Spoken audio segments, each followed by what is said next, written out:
atomic bomb. Its tremendous possibilities are explained in this chart.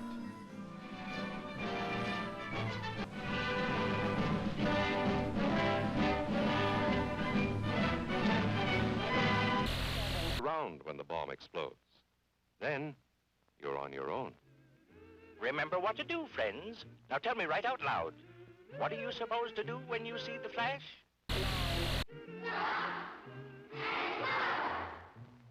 Duck and cover.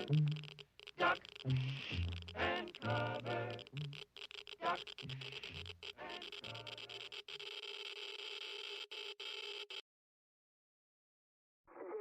5, 0, 4, 2, 5, 2, 0. What you're listening to right now is recorded audio pulled from transmissions of numbers stations. Shortwave radio projectors that transmit mysterious, undecipherable messages. Post-World War II was a time of paranoia and conflicting ideologies. Out of the ashes of the most tragic and destructive war humanity had ever seen, grew a standoff between two superpowers armed with enough nuclear weapons to destroy the planet multiple times over. Espionage between the East and West exploded, and numbers stations popped up unannounced all over the planet, broadcasting mysterious messages all over the airwaves, interceptable by anyone. Atención. 3, 3, 3, 1, 2, 4, 1, 0, 8, 2. Different languages, rogue sounds, and eerie music alongside Morse code. It's believed that these eerie broadcasts were used to give spies encoded instructions while they were in enemy territory in foreign countries across the world. And only these agents can decode and understand these messages. While I'd love to make this whole video on numbers stations, I instead want to examine a game I love. An iconic Cold War shooter that you definitely have heard of and likely played. The game's narrative revolves around these mythical numbers stations, as well as other mythical and iconic images and themes from the Cold War. But don't worry, we will be revisiting these ominous radio stations for a section later in the video. In the meantime, let's turn back time and visit the most psychedelic Call of Duty game, and perhaps even the best narrative in the entire franchise. What do they mean? Where are they broadcasting? I don't know anything about any numbers. Hey guys, my name's Nikos, and welcome back to the channel. Previously, we explored the most brutal, gritty, realistic Call of Duty game. It's a game that offers a disturbing take into how dreary and sublime World War II actually was. World at War was Treyarch's first foray into leading the development of a Call of Duty title. And boy, did they nail it on the first try. The game sold over 15 million copies, and a year later, Infinity Ward's earth-shattering Modern Warfare 2 was released. The internet was changed forever. MLG, Noob Tubes, Burger Town. For a time, Infinity Ward and Treyarch would trade off year after year, taking turns, allowing the other development studio to release a Call of Duty title before taking on the next one come next year. In 2010, it was Treyarch's turn to take the reins of Call of Duty once again. This was the first time Treyarch was solely focused on a single game, and they decided upon a sequel to World at War. But this time, they would take Call of Duty's golden age down a psychedelic, brain-melting turn. The most epic war ever waged was over, but Treyarch was ready to up the ante as Call of Duty fever set in amongst video game audiences. World at War's menu leaves a blood-curdling first impression. The game wants to scare away any children and really hammer home that the subject matter on display is not exactly for the faint of heart. I mean, some of the real war footage shown in the game's cutscenes show actual war crimes, atrocities, and executions. Like, this stuff is not okay for kids, bro. I cannot believe my parents let me play this game. So how does the sequel fare?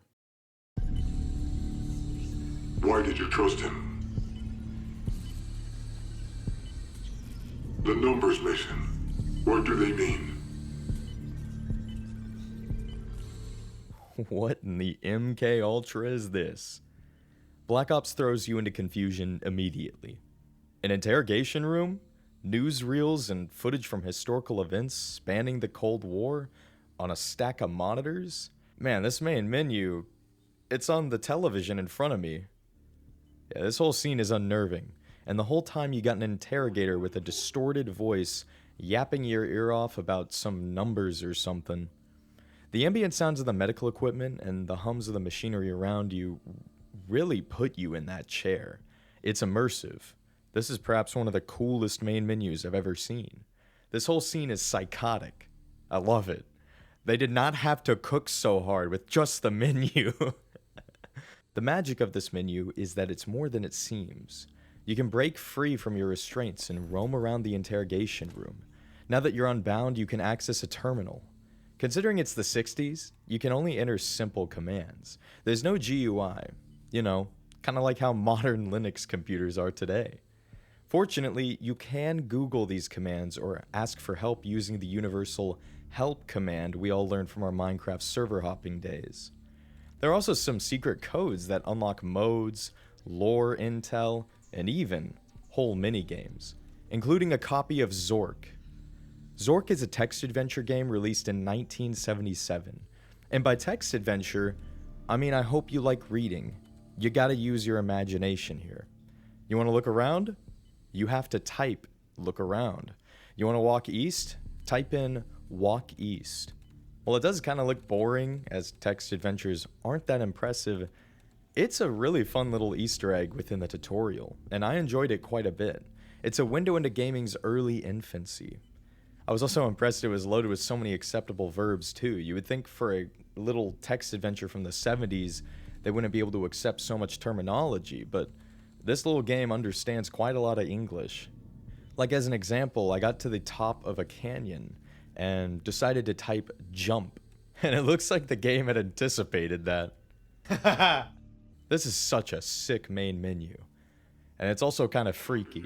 Being locked in a CIA black site surrounded by scalpels and all sorts of medical instruments isn't something I'd wish upon my worst enemy. This menu, this is how you set a good tone for the game's story. Speaking of, let's begin with the campaign. Wake up. Wake up. Where am I? Where's Reznov? You will answer our questions. Do you understand? Who the hell are you? That's not important. What's important is who you are. What's your name? You. Where were you born? Kiss my ass! Your name is Alex Mason. You were born in Fairbanks, Alaska. In 1961, you served in a CIA assassination team known as Operation 40. Is that correct? Is that correct? Yes. Where's the broadcast station? Don't know what you're talking about. The numbers, Mason. What do they mean? Where are they I broadcast don't know from? anything about any numbers. What about Dragonfish? Do you remember him? Give us what we want, we'll guarantee your safety.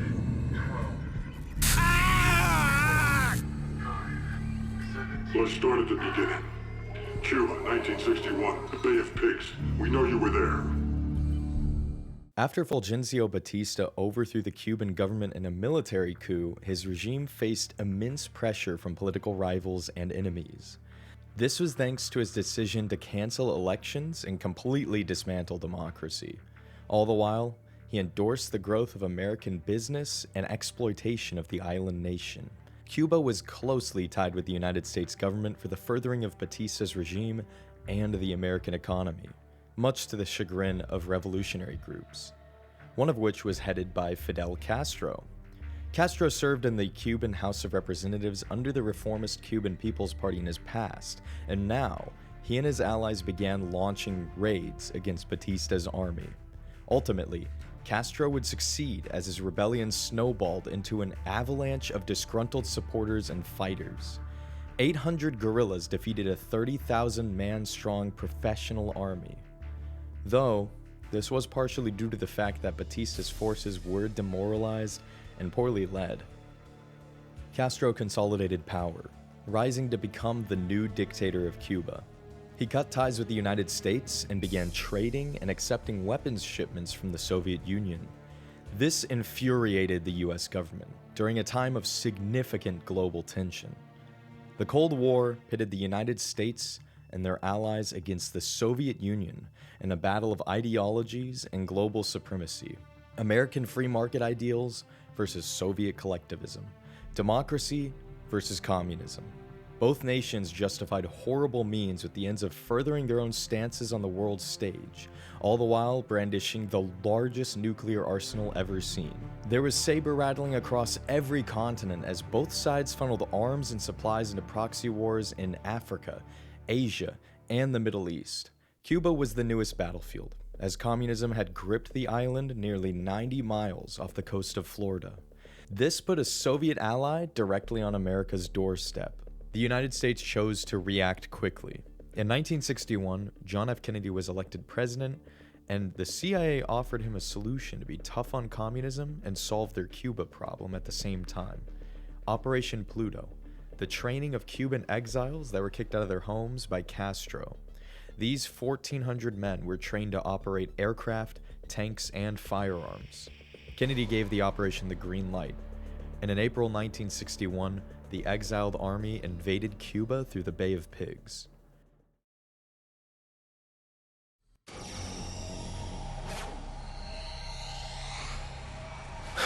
No. Do not fuck with me, Mason. I know when you're lying. 61, Bay of Pigs. What happened? We all got killed.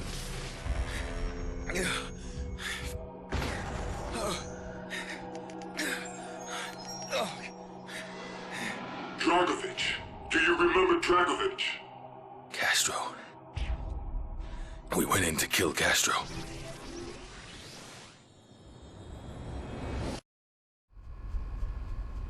The police are gonna be here soon. Let's make this quick.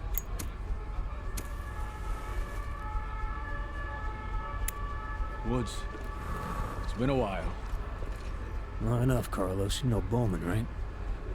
Carlos. This is Mason. What's up, Carlos?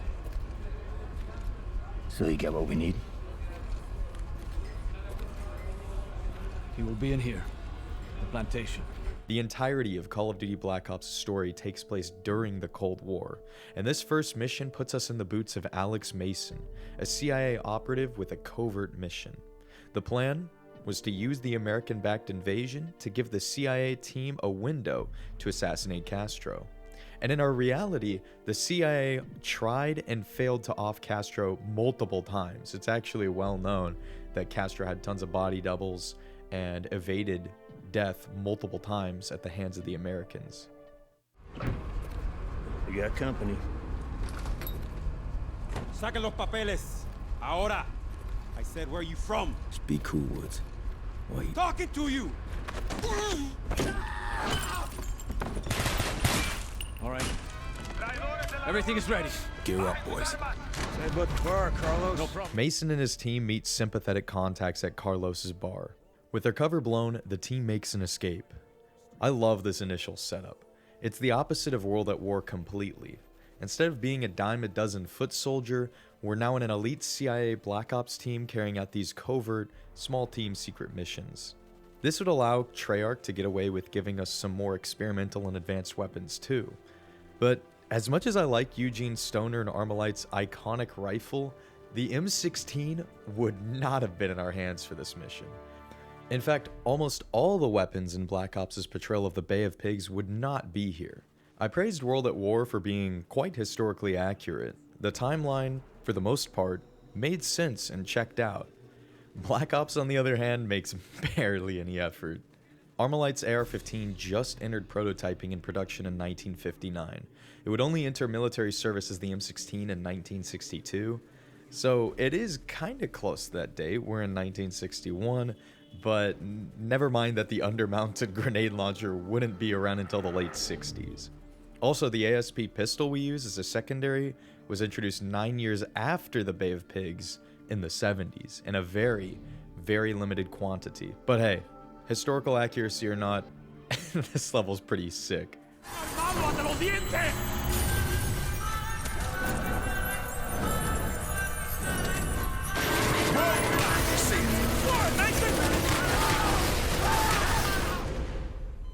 He's fading away.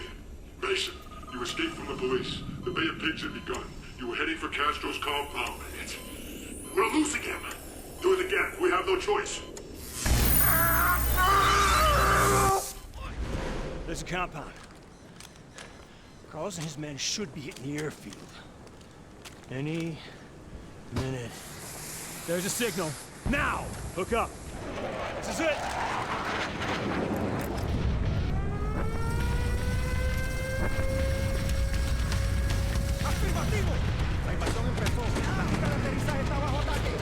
The Cuban rebels, also known as Brigade 2506, have now landed in Cuba and begun their attack on their home island.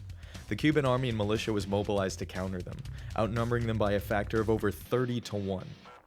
These odds are dreadful, but the hopes of the American government was that the local populace would be unhappy with Castro's rule enough that they would join the exiled army in their invasion and efforts to overthrow Castro. Mason, Woods, and Bowman closed in on their prize, cutting through Cuban Revolutionary Guards like a hot knife through butter. They are the best of the best after all, and not just in combat. These lads are among the most iconic Call of Duty characters. The voice acting, writing, just like World at War, top notch.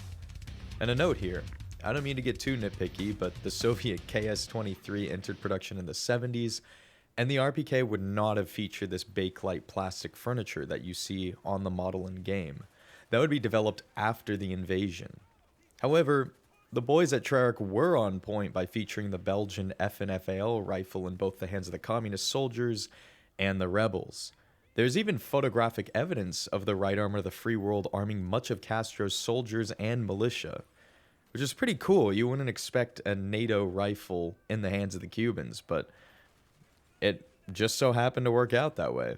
What is missing from this mission is a lot of World War II firearms, as the rebels would have been using a lot of rifles that were left over from the Second World War, as those are the weapons that the American government mostly equipped the rebels with. It would have been kind of neat to see some rifles like the M1 Garand or the M1 Carbine return from World at War for this mission, but I guess you can't win them all. Get in position. This is it. You ready to make history?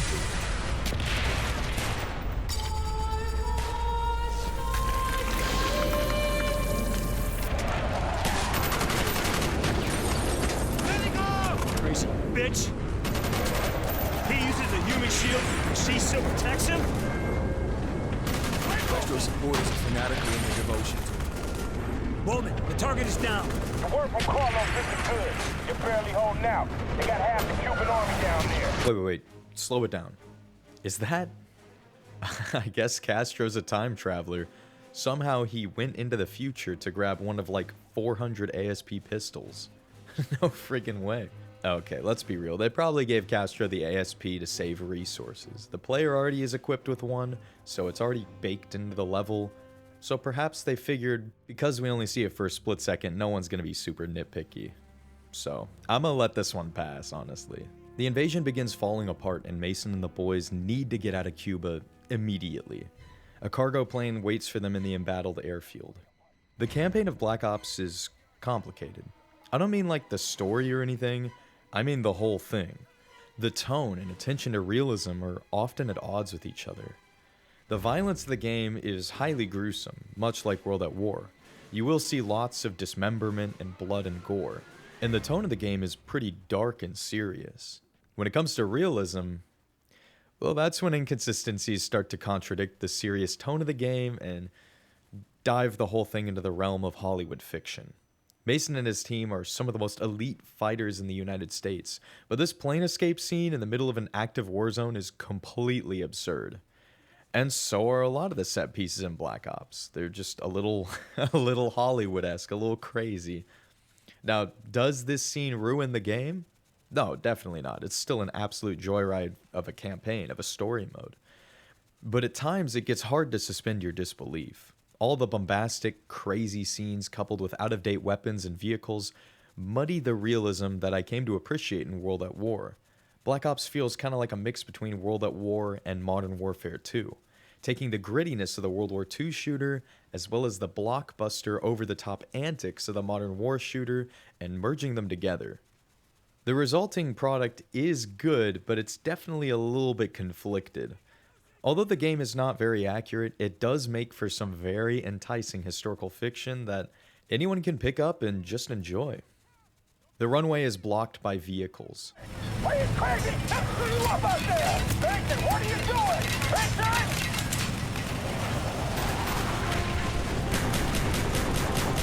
Runway's clear. Mason!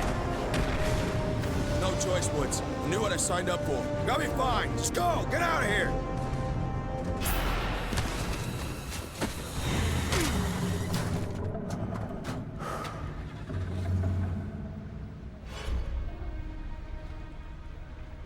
You're dead. We killed you. No. You killed a double. You think we didn't know of your plan? We always know. Do with him what you wish, General.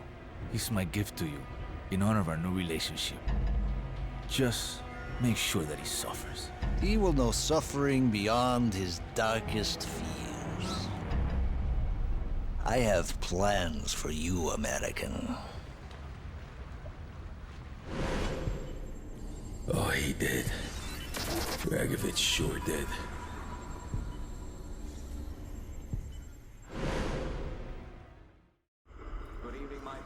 It was a setup. They knew we were coming. That bastard Dragovich. The Russian. He was behind everything. Where did Dragovich take you? To Russia. A labor camp. Oh, a hellhole called Vorkuta. Oh my God. What did they do to you, Mason? What didn't they do?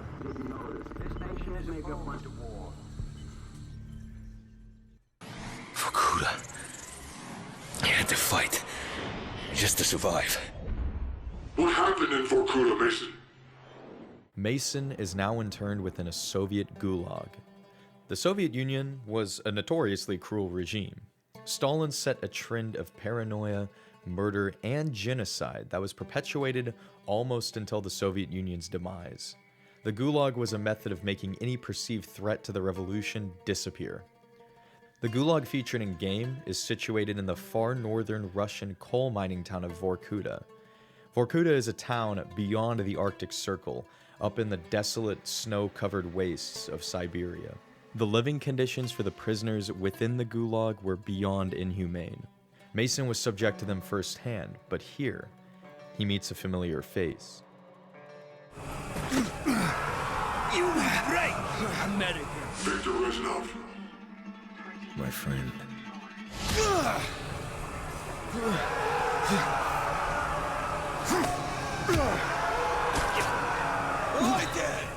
You hit like a child! Hey, сволочь! Всегда ты, Резнов!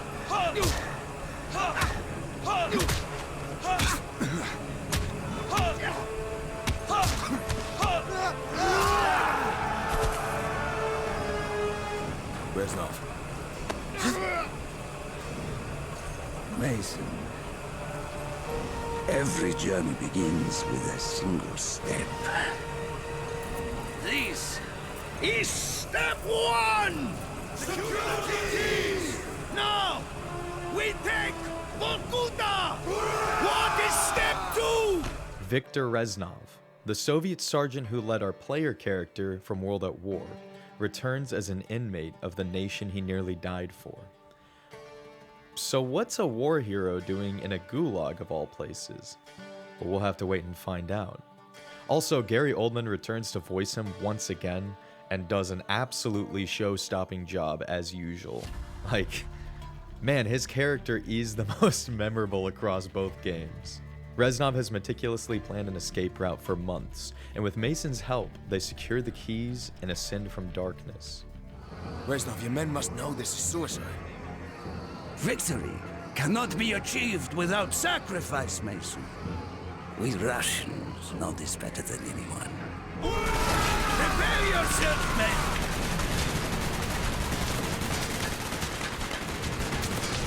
The escape devolves into an absolute massacre.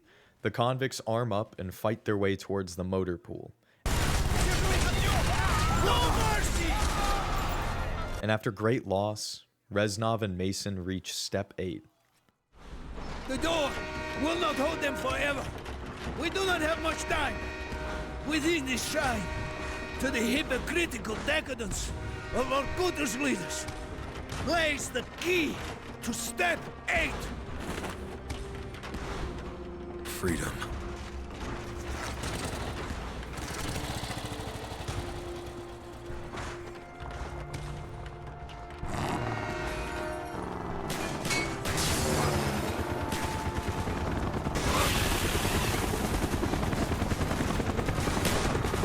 This bike escape is pretty insane.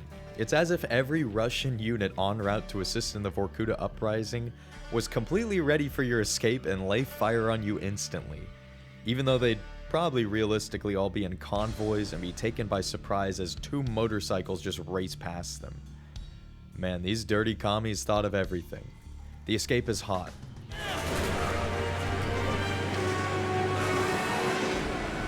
Jump, Mason, jump! Go, Mason, go! Your turn! Come on! Step 8, Reznov! Freedom! For you, Mason! Not for me! Reznov!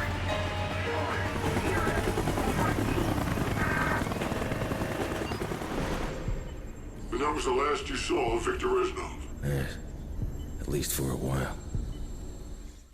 Interestingly enough, as impossible as a rebellion in a gulag would seem, Vorkuta did have an uprising in reality. In 1953, prisoners led one of the largest uprisings throughout the gulag system at Vorkuta Log. The workers went on strike amidst appalling working conditions in the freezing cold as they were forced to mine coal and construct civilian buildings. But of course, it didn't result in an escape like it does in Black Ops. Miraculously, Mason arrives stateside and is cleared to return to duty. This leads us to the most difficult level in the entire game, the Pentagon mission. Also, I gotta add, I couldn't bring myself to remove any parts of this cutscene, much like a lot of the scenes from the game, as they're so well done, I had to show them in full in the video. If you do want to skip this 3-minute cutscene, go to the timestamp on screen.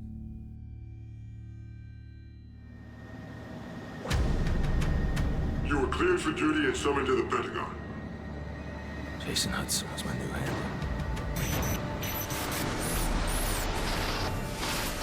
This is it. Why the Pentagon? Hudson couldn't tell me. He didn't have clearance. Your convoy's ready, sir. Welcome to the Pentagon. We're late.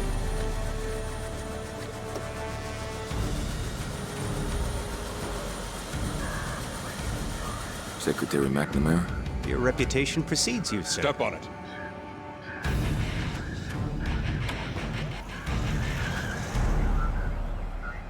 Nothing less than our national security is at stake. He has no fear, no conscience, no weakness. This is Nikita Dragovich. I believe you two have already met. When do I kill him? We're lucky to have you back, Mason.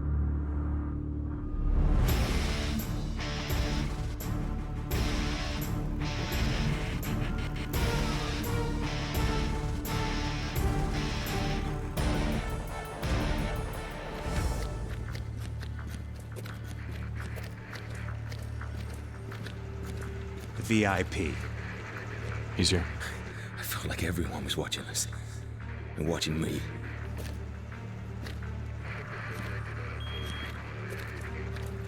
Back then you couldn't trust anyone. Sometimes even yourself. That's why we're here, Mason. To see Finest if we can people in the trust world, you. right here. 24/7. It never ends. We were watching you the whole time. It's not possible. I was at the Pentagon. Please tell him we're here. At once, sir. Clearance Prospero.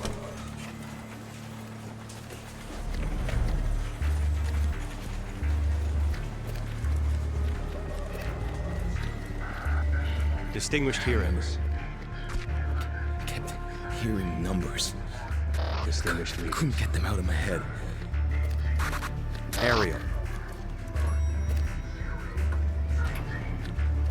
VIPs. He's waiting. Felt something gnawing at me. What, Mason? The nerve center. I believe I'm correct in saying that civilization has been saved more than once in this room. I don't know. It felt like I was in a dream. Step 2. Ascend from darkness. Step 3. Rain fire. You were getting close to your objective. It was working. It never gets old. Overwhelming, isn't it? Not yet.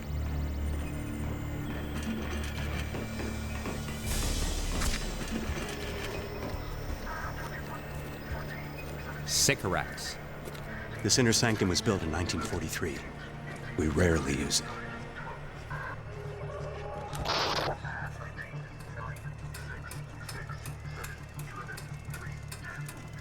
Thank you, Mr. Secretary. Good luck, Mason.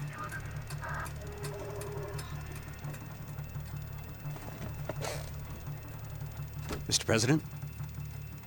Agent Mason. Great honor, Mr. President. Sit.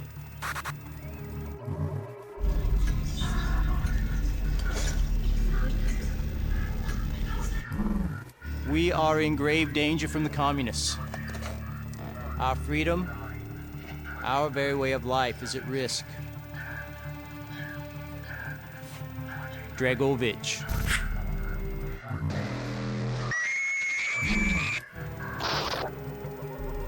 I'm told that you are the very best that we have. Anywhere. You will need to be. Mr. Mason, take care of it. Despite just being an interactive cutscene, this part of the game is pretty awesome. It exemplifies the secrecy and unnerving efficiency of the Department of Defense and US covert military operations as a whole. I kept hearing numbers. Couldn't get them out of my head. Dang. Mason seems to have left Vorkuta with a bad case of the numbers. Symptoms include auditory mathematical hallucinations, visual hallucinations of Arabic numerals, and amnesia. And the numbers syndrome hits him harder the closer Mason gets to President Kennedy, whose voice actor does an A+ imitation of, by the way. I love how they got someone who sounds almost just like Kennedy to play Kennedy. As JFK approaches the player, whatever happened to Mason while he was in Vorkuta seriously alters his perception here. Like a psychedelic trip, time slows and speeds up as the player's perspective dissociates completely. This is freaky stuff. Hats off to Treyarch, this shit is insane. It's starting to give us some sort of clue into what may have happened to Mason and Vorkuta, but still leaves much unresolved. I love this whole sequence. It's a straight up psychedelic trip through the most secure building in the world, hushed by secrecy, and full of paranoia of possible communist threats from within. You couldn't trust anyone. Mason was beginning to realize he couldn't even trust himself. Executive order, Operation Flashpoint. Rip out the heart of their space program. Eradicate their long-range missile project. Operation 40 had planted a double agent working with the Ascension Group. Edgar Growy Weaver.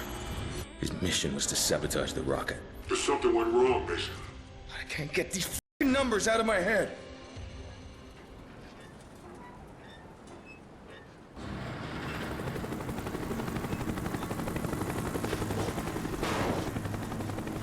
No response on Weaver. We gotta move. Mason and Woods are redeployed once more, this time to a Russian cosmodrome in Soviet Kazakhstan, specifically Baikonur Cosmodrome. This rocket testing site is actually from our reality. Many firsts were achieved here, including the launching of Sputnik, which is the first man-made satellite to achieve orbit, as well as the first intercontinental ballistic missile, a weapon capable of delivering nuclear payloads straight to enemies overseas, across the world. Our mission is to cripple the Russian space program. The start of this level is awesome. The desert ambience, the stealth operation, sneaking through debris with an MP5K with a slick, new reflex sight. The CIA planted an agent, this time a Russian, named Weaver, to infiltrate the facility, but his cover's been blown. He's being used as a pawn by Kravchenko, Dragovich's right-hand man, to flush out the other Americans. Explain his presence in this facility. Who the fuck is this? Surrender now, and you will be allowed to leave. It's Kravchenko. Dragovich is second in command.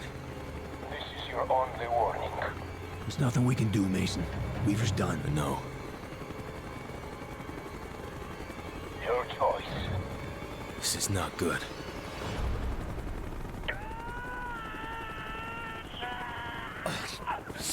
Whiskey's in your own position. Roger, X-ray. Whiskey's covering the road. Weaver's been compromised. Expect the base to be an elevated alert. Hold your position. We are inbound. After some stealth and Russian impersonation, we rescue Weaver, and the absolute Chad grabs a Kalashnikov and joins you in the fight. After all that. Damn. Dude's made of steel. Now you get to use the mythical crossbow for the rest of the level. It comes with some incredibly lethal crossbow bolts, as well as some explosive tipped bolts that you could switch between. The Cosmodrome itself is interesting. We even have photos from the Cold War that were taken of the site by a U-2 spy plane. And looking at it, the level designers took the overall design of the launch site and remodeled the mission pretty closely to it. It's kind of surreal that they mirrored reality so closely, and I do appreciate that they ended up reusing the Cosmodrome for both a multiplayer map and a Zombies map. Anyway, we pull a huge prototype guided missile launcher out of our prison wallet and blow up the rocket.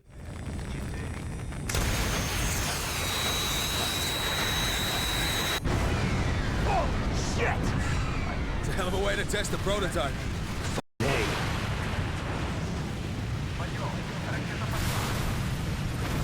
Before delving underground to kill all the ex-Nazi scientists.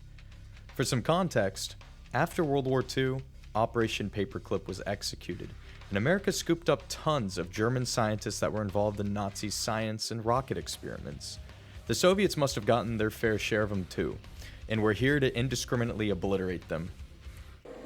Kravchenko escaped before we could get to him. You were getting close. Dragovich was there, wasn't he? We searched the whole base. Couldn't find the bastard This anywhere. is a waste of time. He's delusional. And then we ran into Dragovich's limo. I had him. Satisfied, Mason? No, not yet. Not until I see the body. Dragovich, did you confirm the kill? Trust me. That rat ass is a fucking charcoal briquette.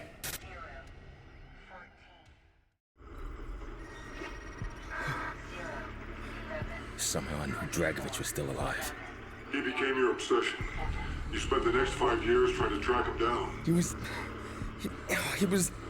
was everywhere. I couldn't get him out of my head. It's just like the others. We found so much shit into him, he doesn't even know what he said. Russians. Just always in my head. No, I want to keep pressing you. Hey! Who are you people? What do you want from me? We want the numbers, Mason. That's all we've ever wanted. Take us back again, Mason. After Baikonur, where did Washington send you next? Vietnam. Quezon. This was in 1968.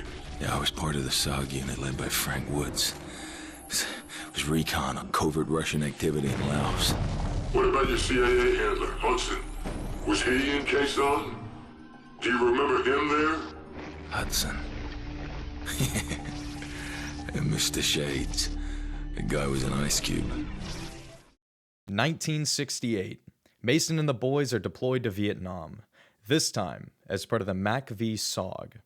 The Special Operations Group, or SOG, was a covert unit of American operatives. Much of what they did was classified. The SOG were mostly used for recon and spec ops missions in our reality. Woods, you look like hammered shit. You sound tough for shit, John. It's not, baby. It's good to see you. Yeah, you too. In game, we're fulfilling that same purpose alongside a ton of Marines. Fortunate Son plays out in all its cliched fashion. It's welcome here. Overdone cliche or not, it is an iconic anthem of the Vietnam War. The band behind it, Creedence Clearwater Revival, released this track and completely sent shockwaves across American pop culture. And in a little video from guitarist John Fogerty, John explains that he was enlisted and served in Vietnam prior to getting the band up and running. The song points out the hypocrisy of American governments during the height of the war in Vietnam, Senators and other important American officials were bailing their sons out of the draft, essentially endorsing draft dodging, where they prevented their own kids from going to war while forcing all other adult men to serve in a conflict in the middle of a jungle across the ocean. The radio at camp plays this song amidst the whir of helicopter props, and although it's perfect here, the date shown at the start of the mission reads January 1968. Fortunate Son released a year later in '69. This is some time-traveling radio station we must have tuned into. The numbers are the least of our concern right now. We gotta investigate this suspicious broadcast just blasting songs from the future. This is some weird stuff, man. While we're here, on the topic of music, I want to highlight the music in-game. Sean Murray returns from World at War to deliver us an espionage-tinged action movie soundtrack. The use of epic orchestras once again helped Call of Duty feel like a big-budget summer blockbuster. You know, like a movie. However, I'd be very remiss to not mention and give a shout-out to Kevin Sherwood. He composed the metal guitar arrangements that appear throughout the game's most intense moments, upping the ante from his metal performances in World at War. Both Murray and Sherwood crafted an absolute banger of a soundtrack. The multiplayer theme, iconic. Main menu ambient track, unnerving. Genty metal sections, absolutely show-stopping. I love this soundtrack, much like I love World at Wars. And alongside Fortunate Son, later in the game, several other artists have their music incorporated into the game's soundscape to increase immersion. The Rolling Stones appear in a future mission, and Celia Cruz lends her music within the bar from the first mission. Not to mention Avenged Sevenfold, Eminem, and Pink Throwdown for the Easter egg tracks throughout the Zombies maps. And yeah, we will be getting to Zombies later. The music in this game is bursting with variety, and I'm all here for it. Anyway, let's get back to the story.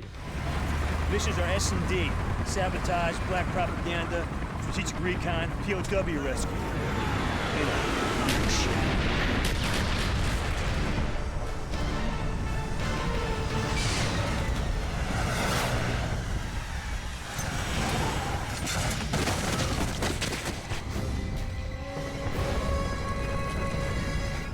This level took me off guard. The North Vietnamese launch a surprise attack on the Marine base. Yeah, it's so sudden and chaotic. All hell just breaks loose as infinitely spawning NVA soldiers swarm the hillsides. I did not expect this surprise on my first playthrough. The characters mentioned that they're about to deploy on mission before a surprise attack rips our plans to shreds. What was originally supposed to be a clandestine operation to root out Soviet operatives in Vietnam had devolved into a chaotic last stand. This is the Battle of Khe Sanh, a vicious battle that spanned 6 months in 1968. While this is real history, I don't see the history books mention of the hardest boss in the entire Battle of Khe Sanh.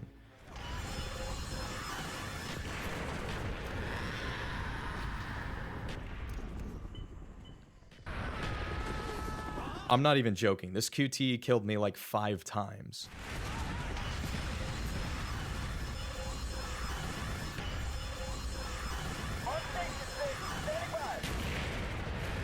Now, it's not because I'm bad at games, and I am bad at games, but the reason why is the game lies. It told me to spam F, and I spammed F like mad on my keyboard, and it never works. It just doesn't.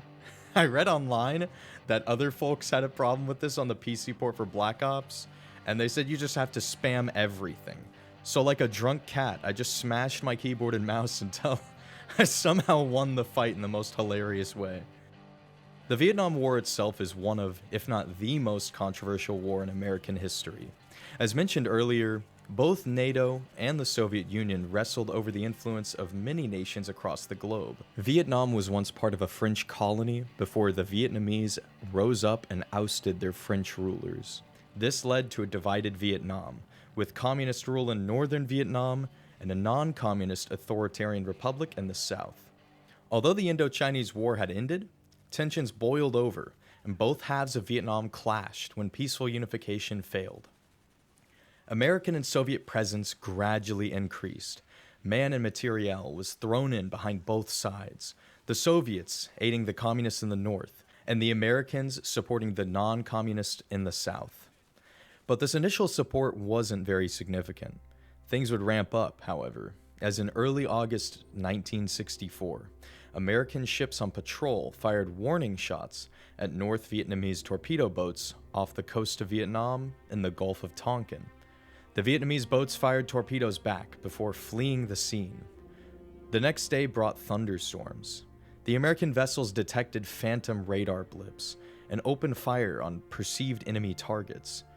It appeared as if the North Vietnamese Navy was launching an all-out attack on the Navy's destroyers.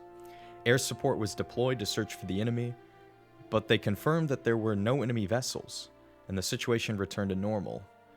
But President Lyndon B. Johnson's administration interpreted this technological malfunction that was likely due to the inclement weather as an attack.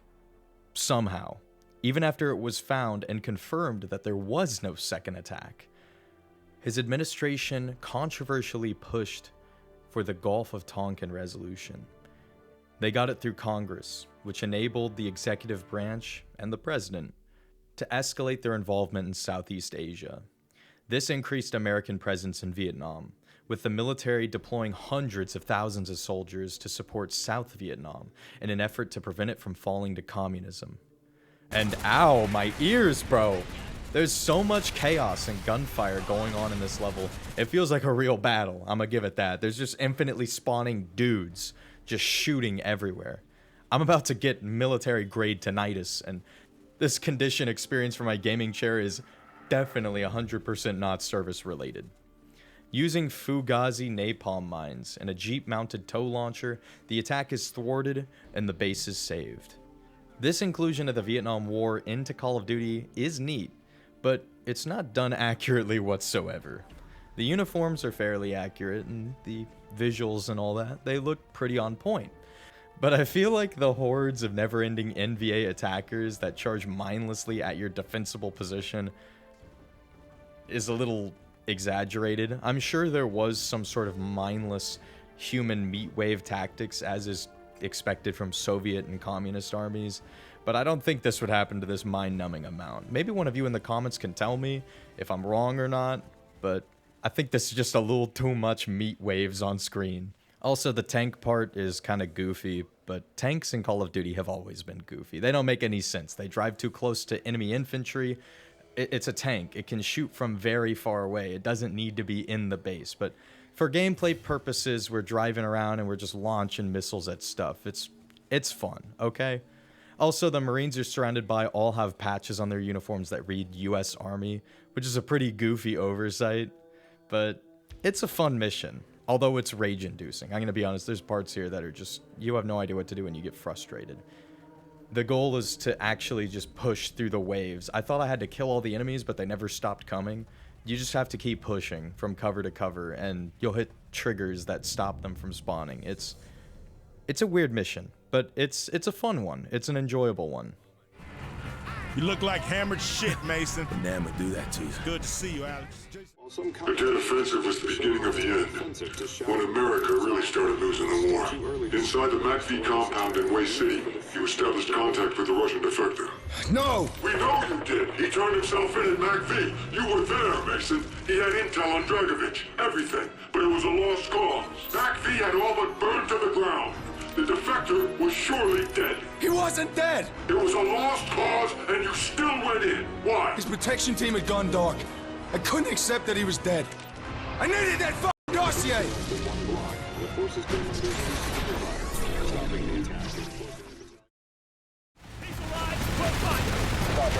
Hook up.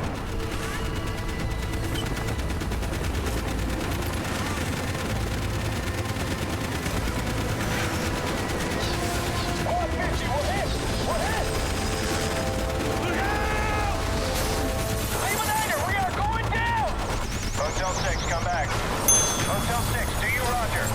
Lima 9, Hotel 6 is gone.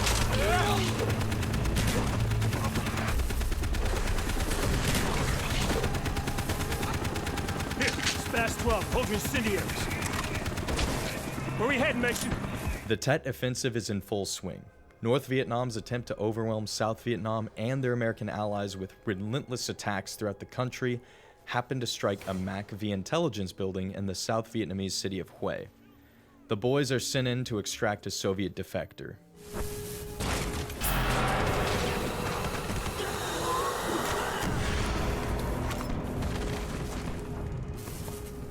Mason. Reznov. How'd you get out of Vorkuta? Never thought I'd see you alive. Not are you, my friend. It turns out to be Viktor Reznov. Yeah, he managed to escape Vorkuta, and he informs Mason that Dragovich is planning an attack on the United States. Dragovich is planning an attack on the West. You see what you came for? Dragovich, Dreshenko, Stein. All must die. Are these your men? Woods, Bowman. I am Reznov. Vic, What took you so long, Mason? That intel better be worth it. Reznov links up with the SOG team, and they evacuate with the help of an APC and the RT Texas, a Huey gunship that flies dangerously close to buildings. But man, he just okay, it's kind of goofy. Also, this Huey is loaded for bear, dude. The Huey itself is an iconic piece of the Vietnam War. It was a very common American utility helicopter that was used as a gunship, as search and rescue. It was used for many different purposes, and they were seen in the hundreds to thousands all across Vietnam. So the inclusion in Call of Duty Black Ops naturally is expected from a game that takes place in the Vietnam War, and I'm glad it has such a big presence in the campaign. This helicopter, like I said, it's iconic to war buffs out there. Throughout this mission, we see the toll Hue is taking from the fury brought by its attackers. Civilians are not spared by the North Vietnamese army. Similar to what occurred in the real Battle of Hue, loudspeakers throughout the city blast North Vietnamese propaganda, taunting the Americans, threatening them to back down and leave their country. It's immersive in how it reflects the pandemonium of the attacks brought about by the Tet Offensive. I really like the lighting in this level too. A Vietnamese cityscape caught up in fire during a very intense sunset sets a surreal atmosphere. Everything you got!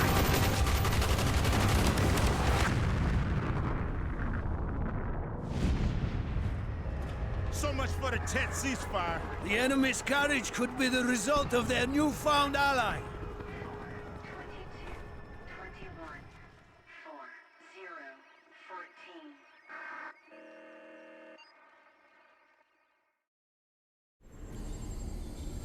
I couldn't believe Reznov was here in Way City. He was the defector. He came back for you, Mason. Reznov was back. We've ID'd all of Dragovich's men. Kopchenko, Steiner, Clark. You know them. Masterminds of Project Nova. Nova 6. And Reznov called it Nova 6. Dragovich. What do you know about Dr. Clark? We know that Clark was the chemical engineer who formulated Nova 6. Malignant narcissist, degenerate prodigy. Your handler, Jason Hudson, was sent to Kowloon to interrogate Clark. Do you remember? Why keep asking? You already know everything. No, Mason, we don't know what the numbers mean. We don't know where they're broadcast from. Well, why don't you ask Hudson? Kowloon was his mission. Meanwhile, in Kowloon, Hong Kong, we play as Hudson in his interrogation of a British scientist, Daniel Clark. The dude has a history as a proponent of a secret Nova 6 project. He helped develop a highly potent chemical weapon that we witness the potential of once Russian Spetsnaz roll in to get rid of all of us. The canister! What's your escape route? There's a hatch in the ceiling! This way! Hurry! With the Soviets here to kill Clark, the scientist joins us. And man, was he well prepared for this day.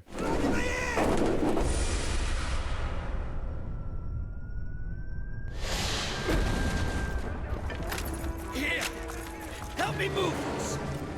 Grab what you need! They'll be here before you know it! You're very well prepared for a dead man. Just because I accept the inevitability of my fate does not mean I'm in any hurry to embrace it. Whatever you say, English. soldier! They've sent in a cleanup crew to steal what's left of my research.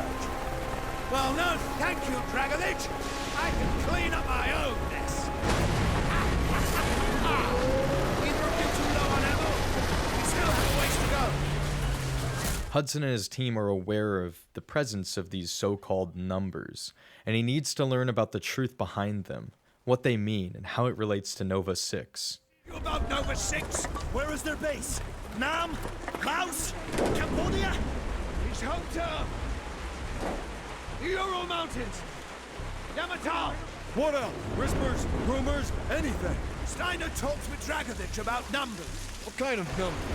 The kind that their plan relies on.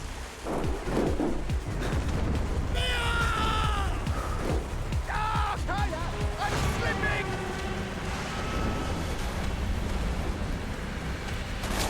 Looking at you!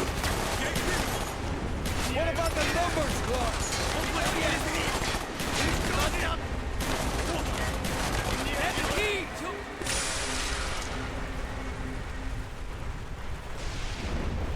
Well, that sucks. Oh well, we gotta get out of here. Where are we headed? Clark ID'd a Nazi scientist working for Dragovich. His name's Steiner. We're going to Russia, Mount Yamato. This is the mission all the World at War fans have been waiting for.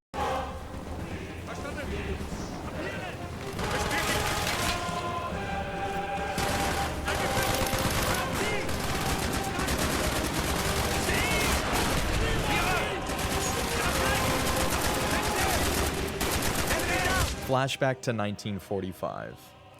World War II is over. The Soviets deploy a team of specialists to the Arctic Circle to capture a German scientist, Frederick Steiner. We play as Reznov, alongside our former World at War player character, Dmitri, commanded by Dragovich. We are here for one German, and one German only, Dr. Friedrich Steiner. Off the bat, our protagonists don't trust this Dragovich dude, nor do they trust Kravchenko. They're clearly up to no good. They're commiserating some evil plot. The Germans are defending the wrecked ship with all they got, and numerous weapons from World at War return in this mission. The musical stings from the fall of Berlin return here as well, which are really cool because they signify a final battle in the Great Patriotic War to destroy the last remnants of the Third Reich completely. It is really sick, honestly, to think Berlin is over, Germany's done, but here we finish the job. We finish the fight here. Our comrades close in on Steiner. To our shock, he turns on his men and fully collaborates with Dragovich. This isn't suspicious at all.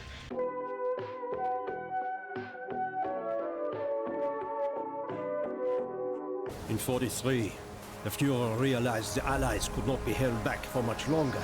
We began to look for more unconventional solutions. Throughout the war, my own research was focused on chemical weapons.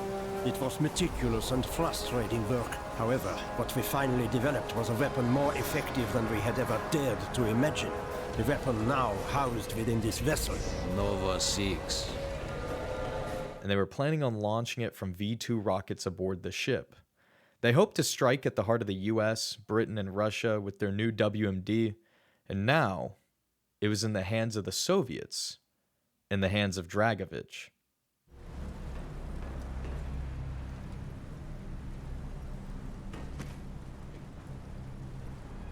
We had found what we were looking for. Nova 6. The German weapon of mass destruction now belonged to Mother Russia.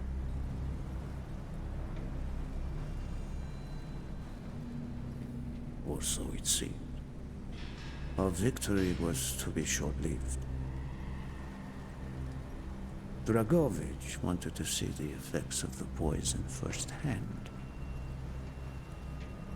It was also an opportunity to remove a thorn in his side. I had long known of their distrust. What kind of men they were. It was a betrayal. I should have foreseen.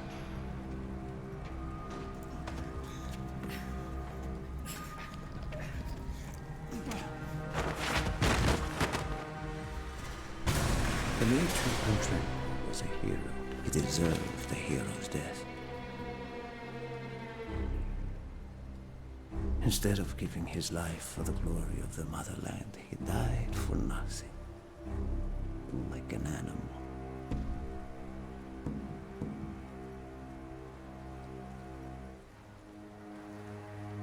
He should have died in Berlin.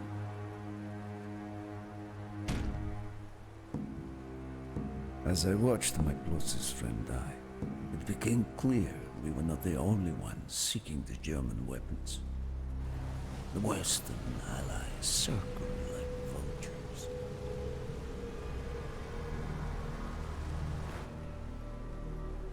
Of course, Dragovich, Krashenko, and Steiner scattered like rats, leaving me to contend with the British. British commandos assaulting our positions!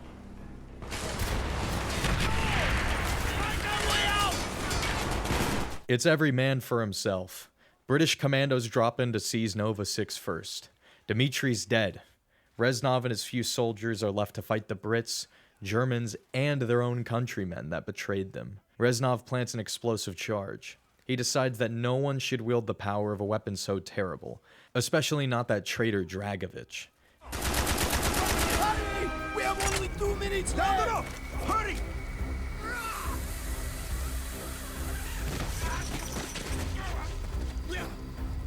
Go, Reznov! Go! I had destroyed the Nova 6 shipment and prevented it from falling into the hands of the British. He blows the ship and ends up in Vorkuta.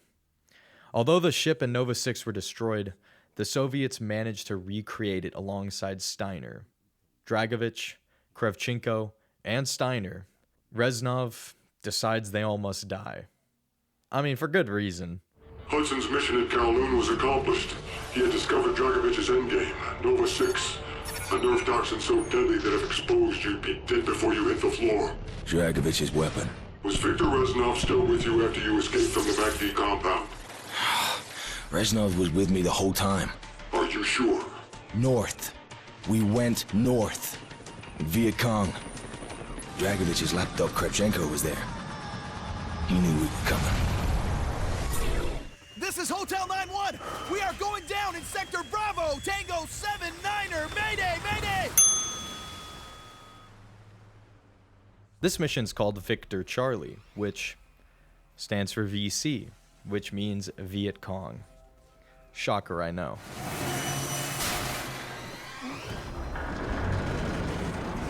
We're going under, Mason! Woods, Mason, Bowman, and Reznov are closing in on Kravchenko. He and his Soviet counterparts are assisting and leading Viet Cong and NVA activities in South Vietnam from an outpost within North Vietnam. This is probably my favorite level yet. The atmosphere of the monsoon season in the murky rainforest is gloomy and strangely peaceful. This section is pretty relaxing. I really like this atmosphere and the change of pace here as you swim up the river deep in North Vietnamese territory. It's lush and gloomy at the same time in a very, very satisfying way. Like, for 2010 graphics, this is pretty.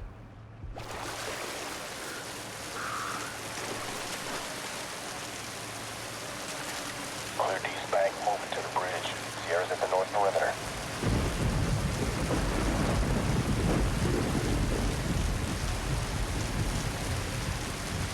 Instead of dealing with North Vietnamese regulars, now we're tending with the Viet Cong guerrillas. Rainstorms mask you and Wood's silent approach as you wade your way from house to house, gruesomely silencing Viet Cong fighters. Like, yikes, these wounds are, in Treyarch fashion, pretty gory and visceral. The scenery here is immaculate. I really like this level, just by its looks alone. Mason, let's see what this Semtex can do. Go, go, go, go, go, go! Weapons free! We're clear! Move, move! Yo, we got the battle pass for this camo. Mason got the premium pass. Then it turns into an all-out war once the SOG attack the village and knock out an anti-air emplacement. Okay, the footage from this next part is going to look a little weird. I just want to say, on PC, I got this strange glitch where everyone in the spider hole was black. I mean like Vanta black, not like that. They completely lacked light, but they only looked like they were made of void when I shined my flashlight on them. Weird. So just keep that in mind for this spider hole section, why you're going to see some of the characters look pitch black. It looks really strange. This seems to be a common glitch that occurs on the computer copy of this game, which is unfortunate, but the console version works just fine. If you do want to play this game on PC, I do suggest you turn off the shader warming feature in the settings. That's probably the setting that caused this issue, but it could also be refresh rate. I had some issues with refresh rate. Basically, if you're going to play this game on PC, get ready to iron out some kinks.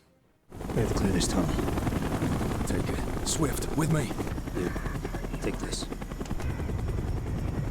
Stay on it. We'll find Yurkovchenko. We make it out of there alive. Bowman, point. Let's move.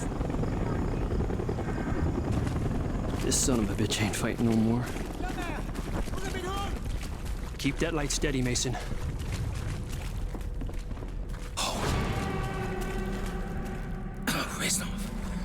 Took a bullet.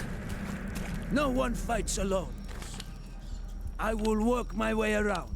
All right, but move quietly. What the fuck's wrong with you?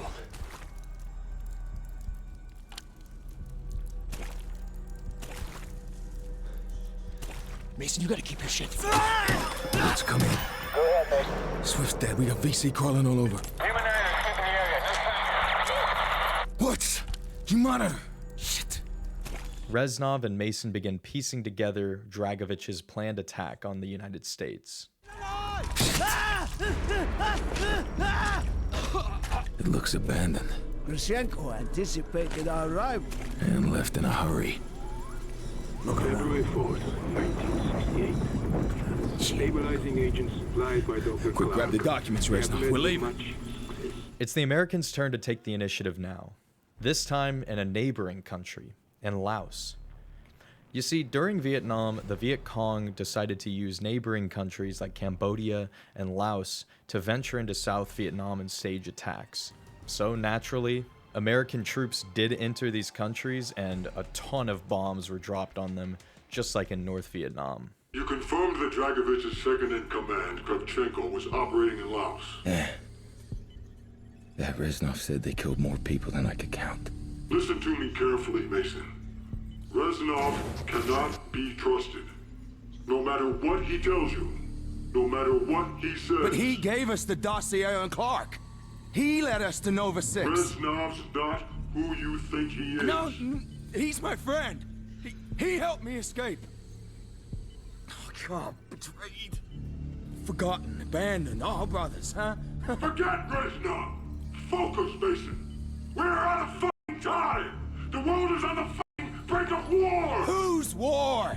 Who the fuck are you anyway? Huh? God, I just keep hearing the fucking numbers! It's a broadcast, Mason. The numbers are a broadcast. You've been brainwashed.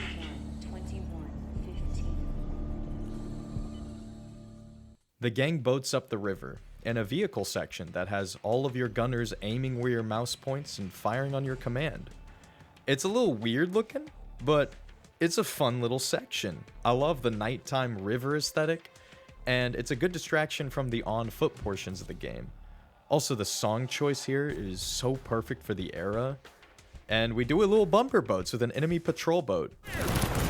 Wait, reload! Don't just sit there, Mason! That thing will tear us! We need those buildings for cover, Mason! Need more ammo! Finish him down! Go! Is that all I got? Nothing so far. Wait, something's in the trees. And now we begin our search on foot for a crashed Soviet cargo plane. It's thought that Nova 6 is within the wreckage of the ship, and the team intends to retrieve it. Instead, they fall into a Spetsnaz trap.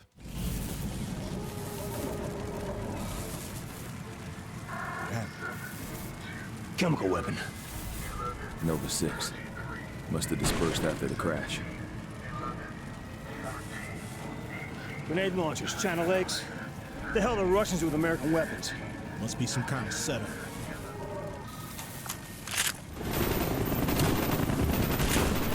Look out! Brace yourself, Mason!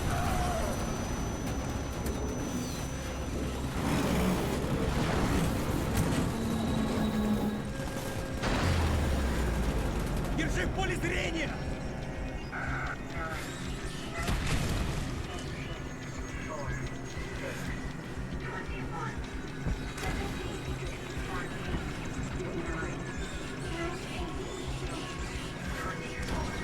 Dragovich, Kravchenko. It's been too long, Mason. We must make up for lost time.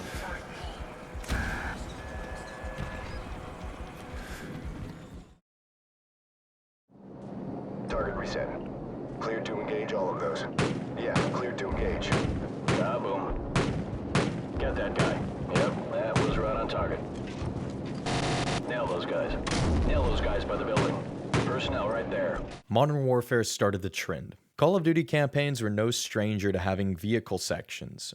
But with the AC-130 mission from Modern Warfare, we've gotten a lot of these bird's eye thermal vision missions in a number of different flavors. In Black Ops, this mission, WMD, opens with an SR-71 Blackbird, a spy plane that would feel like a UFO if slotted into World War II. The recon jet was capable of extreme altitudes, and the rear seat of this craft is staffed by a thermal screen operator. With the Black Ops team captured by the Viet Cong and their Spetsnaz allies, Hudson and Weaver infiltrate deep into the Soviet Union and the Ural Mountains to follow up on the lead they got from the now deceased Clark. Using the control sticks, you can control and direct the team towards their objective. Stealth this deep in enemy territory is paramount, and the team must remain unspotted by Russian patrols, so you gotta be careful with how you direct them. I would say this section looks like an RTS game and sounds like it on paper, but it's more like a puzzle game where every instruction is just told to you. It's like a handheld interactive movie, but it is also surprisingly easy to fail for some reason. Like, I don't know why I lost this multiple times. I'm not gonna get into it. Inside. On the move, big eye. CP, I see a large patrol inbound. Kilo, stop and drop. CAD, Kilo 1 has been neutralized. As you move Hudson's team from building to building, the perspective shoots down to the surface. While you've come to expect that the guns we have in this mission did not exist at the time, one thing stuck out to me. The FAMAS from Call of Duty Black Ops.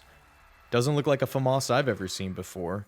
The French bullpup assault rifle had been featured in Call of Duty before, but this time it had a shrunken carrying handle and a side-swept charging handle to accommodate it. While it looks really cool and borderline sci-fi, this version of the rifle did actually exist in 2010.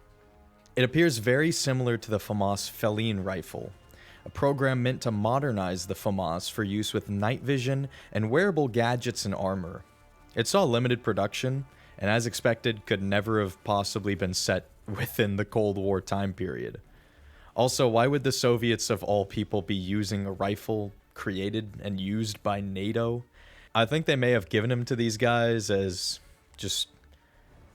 maybe it's like a Spec Ops base, so they thought, hey, the rifle looks sci-fi. Give him the FAMAS. Give him the cool FAMAS. We made this cool FAMAS. We're gonna use it, damn it. Yeah, I don't know.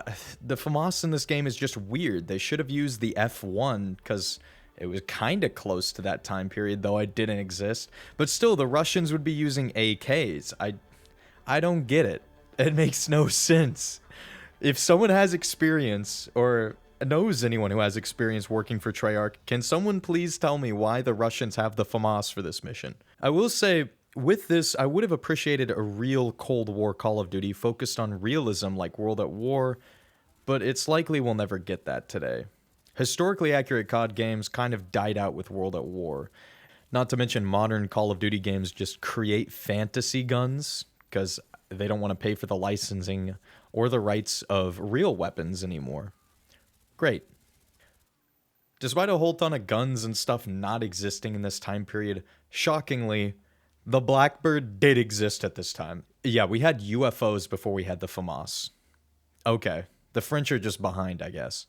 The mission switches to entirely focus on Hudson's perspective from here on out. The team is sent to sabotage communications and ambush Steiner's lab to find Nova 6, the chemical weapon that had eluded all of our teams up to this point. And yet again, the team is bamboozled. Steiner's not here. It's locking down! What is that? This is Friedrich Steiner. He's jamming our radios. He knew we'd be here. We're on camera, he's watching us. Dragovich is burying everything and everyone connected to Project Nova. I am sure I will be next. What do you want? Targets marked across the states. All across America, Dragovich has sleeper cells waiting for the signal to release the Nova 6. Weaponized Nova 6. The numbers broadcast. What do they mean? In 36 hours, the sleeper agents will receive their final orders.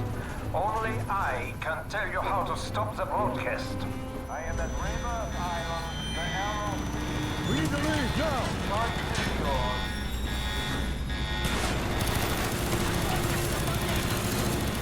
There's no Nova 6 here, but we have our next clue. And the team makes a getaway on a Soviet Warthog. Get us out of here! Brilliant! I have to hotwire it. Mason. Mason, you with me? Meanwhile, back in Asia, Mason, Woods, and Bowman are held by the Viet Cong, deep in the caves of Laos. Oh, and would you look at that? They're invited by their new friends to play a friendly game. Bowman. Tired. Just want to end You this. don't mean that, Bowman. You, Charlie. Bowman, don't. You dead American. Последний шанс. Играй или умирай. You don't scare me. Communist piece of shit. Bowman! Bowman! You f***ing son of a bitch! Next. Don't you touch me! What? Shit.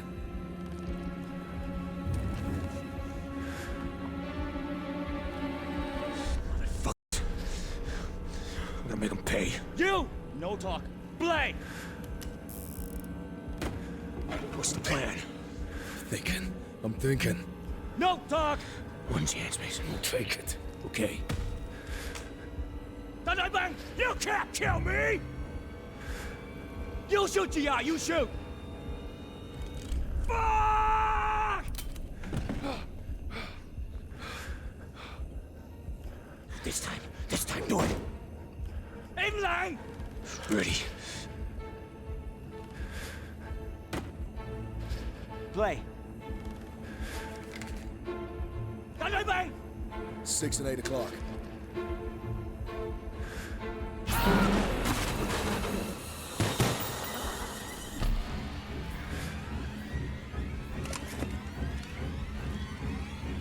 Never do that!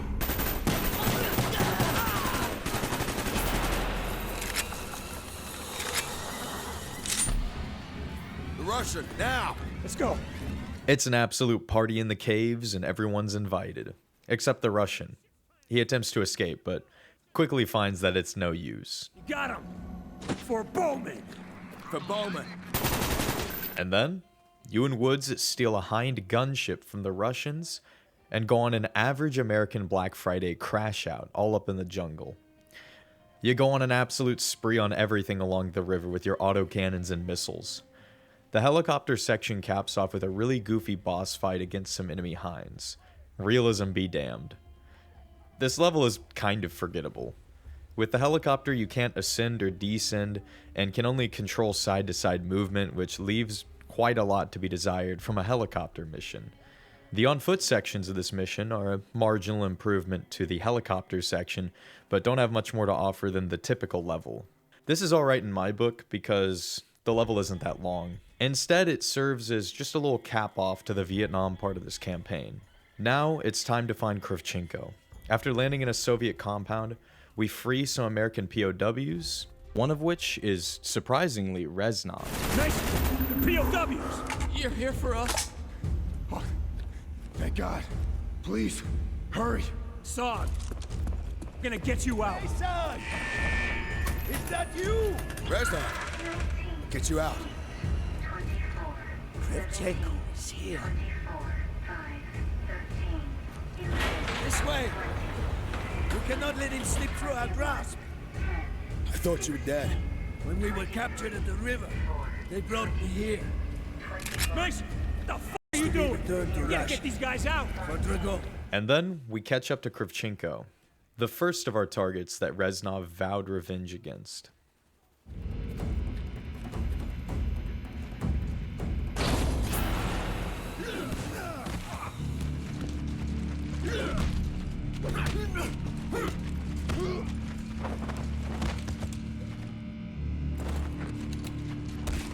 Not this time, American.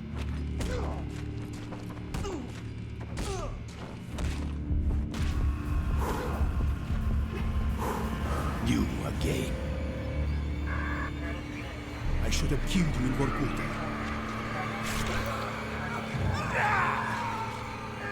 Got you now, you son of a bitch. You die with me.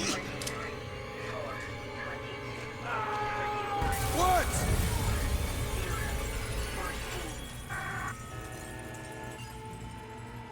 I got you, Mason. What? You're okay. Are you okay?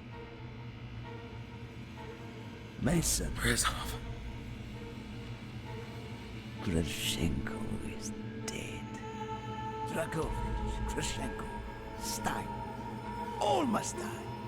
For God's sake, where is the number station? All must die. After you left Kravchenko's compound and Laos after your team were killed, you went rogue. No. I wasn't rogue. I was continuing the mission. You went to Rebirth Island against orders. Why, Mason? Steiner was there! We had to kill Steiner! But Hudson and the CIA were already on their way to get Steiner at Rebirth. Why did you have to go? Dragovich, Kravchenko, Steiner, they all had to die. We wanted Steiner alive! Why did you have to kill him? Because the numbers were telling me to! Why don't you f***ing understand? Nova 6 is weaponized. They will use it. Moscow has gone dark. We are out of options. A preemptive strike on Russia is prepared. The President will authorize. Mason, for the last time, where is the number station? How many times? Steiner was at Rebirth Island. We had to kill Steiner. We? Victor Reznov? Wanted the same thing. The same. We're losing him again. Oh God, he's back at Rebirth. Mason and Reznov leave Laos and reach the Aral Sea. The two of them even manage to infiltrate the facility on Rebirth Island successfully. With Kravchenko dead, Steiner is the next target on their hit list. A little historical context for you. The Aral Sea is caught between the borders of Uzbekistan and Kazakhstan, both former Soviet states in the heart of Asia. Today, the Aral Sea has been mostly dried up due to Soviet irrigation practices. The rivers that fed the sea were diverted to instead flow their waters into cotton farms. This caused the sea's water levels to drop drastically, forming it into what is now a massive salty desert. As for if Rebirth Island ever existed, this is when things get interesting. The Aral Sea was known for its islands, with over 1,000 of them being situated in the once massive sea itself. One of which was Vazhrozhdzhnya Island. I definitely did not pronounce that correct, but I'll put it on screen, see it for yourself. Vazhrozhdzhnya, I believe. Vazhrozhdzhnya. Vazhrozhdzhnya. Say that 3 times fast. The word translated from Russian means rebirth, as in this case, Rebirth Island. A Soviet military base employed thousands of workers here. The real-life base on Rebirth Island was called Aralsk 7.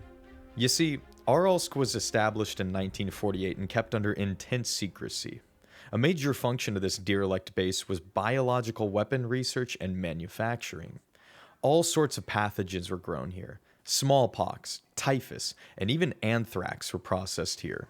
Eventually, the site was abandoned as the Aral Sea dried up, leaving behind a hellish abandoned facility that wrought the area into a carcinogenic, highly toxic cesspit of deadly microbes and toxic waste.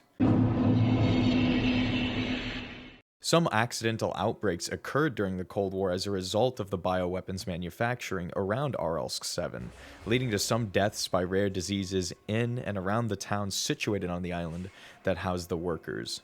Dog, imagine living on this island in the middle of a desert sea, working on super germs that kill people.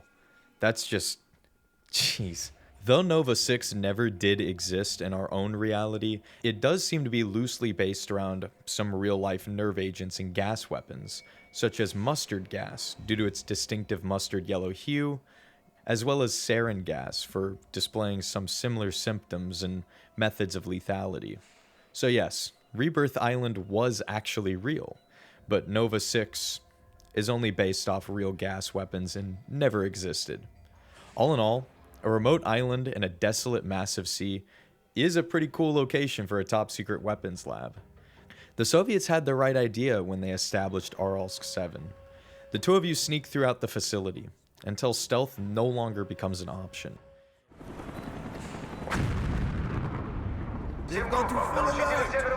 It's the CIA. I want Steiner alive. We must get to him first! Mason and Reznov slaughter everyone standing between them and Steiner, and once the pair reaches the German doctor, who is cowardly begging for a rescue over his radio, it's all but over. Dragovich's men are rounding up everyone on the island! Those no longer essential to his plans are being executed! You must hurry before they kill me too! Friedrich Steiner. This is the end.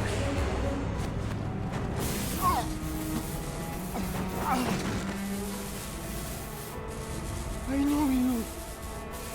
Vorkuta. You don't know what we did to you. Mason, talk to me. Your evil has claimed the lives of many good men. No longer. Killing me will not stop Nova. I do not care about Nova. My name is Victor Reznov. And I will have my revenge. I swear to God, that's how Steiner died. Reznov killed him right in front of me! You're lying, Mason. You killed Steiner. We know you did. Reznov got exactly what he wanted. Revenge. We saw the report, Mason. Victor Reznov did not kill Friedrich Steiner. Hudson saw what happened.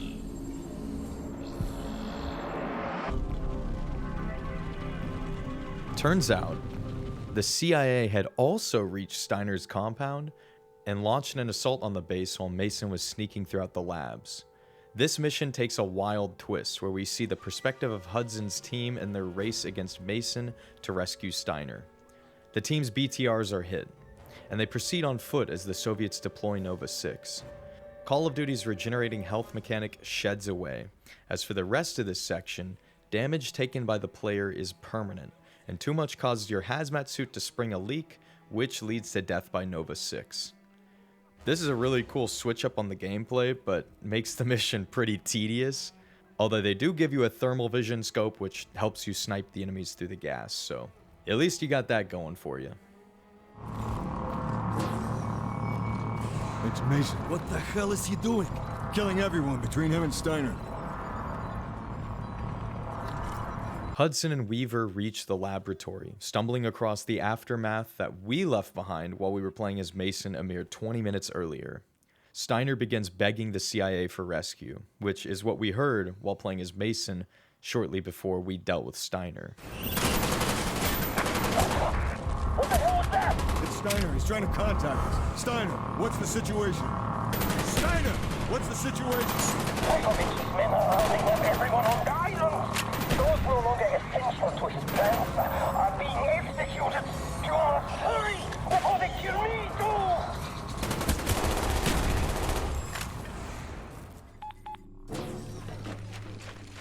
Mason! We have to stop him now! Damn, it's bulletproof! Mason, what are you doing? We need him alive! Stand down! Stand down! My name is Victor Reznov, and I will have my revenge! Mason, no!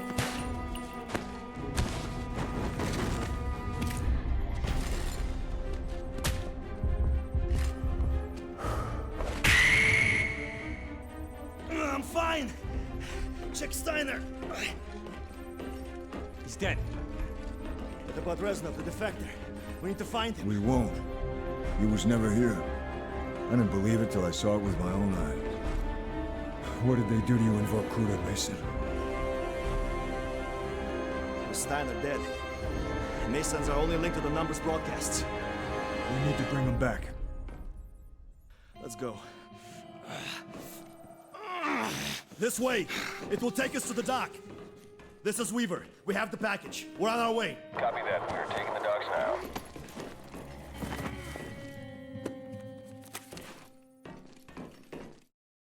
Mason, my friend, tell me, what is left to believe in when you are betrayed by your own? When all that you are, all that you have done, is buried beneath the lies and the deceit of corrupt men. I would die in this wretched place. The only thing that keeps me alive is the thirst for vengeance. They must be stopped, Mason. Dragovich, Steiner, Kravchenko. All must die. Steiner's dead. One of the last sources that may have knowledge on the attack Dragovich is planning is now gone. This is where the dizzying narrative unravels, and we begin to learn everything. This next mission is a lot like the Pentagon mission. It's an interactive cutscene, and it's a huge part of Black Ops' story, and is probably one of the most memorable missions in the entire game. I'm going to play the entirety of this mission in full for the video, because it's such a fun watch, and reveals and explains the entirety of the story, and unearths this massive twist. It exemplifies why this Cold War spy game is so dang cool. If you'd like to skip to the summary that I'm going to give on this mission, jump ahead to the timestamp. It's no use. We're out of time. We can't give up now. He was at Vorkuta. He knows how to translate the codes. He's heard the broadcasts which we know contain the location. It's all in his head somewhere. He does know where it is. We have to get to the bunker. We're on DEFCON 2. You've tried everything. Not yet. I have one more card to play. Get out of here, Weaver. Tell them I failed. You want to die with him? Your choice.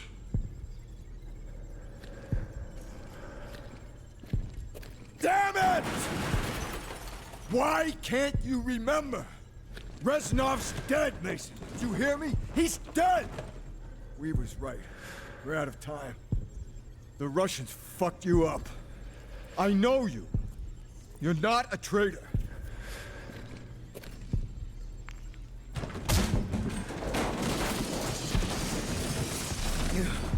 The numbers, Mason. What do they mean? Where are they broadcast from? The numbers! What are they saying? 6, 11, 25, 14, 20, 9, 14, 18, 12. Reznov! Where are you? 6. Reznov! They shall keep allies. 14, 7, 18. Steiner was there! We had to kill Steiner! Keep hearing the fucking numbers! You again. I should have killed you, Vorkuta. Wait a few moments. Let him rest. When he regains consciousness, double the voltage. I remember! Yeah! Vorkuta! The subject has been successfully implanted with the knowledge to translate the number sequences. So, what is the problem? His responses to our orders have been sporadic, unpredictable. He shows a remarkable resilience. Why? He is unusual, atypical. Few men possess such will. Our other test subjects have been far more successful. If he will not follow the orders embedded in the numbers, then he is of no use to me. He can run. Take him back to his cell. Oh, oh my God!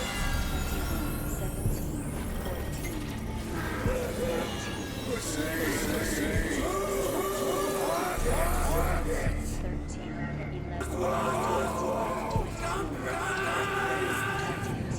In Vorkuta, we are all brothers.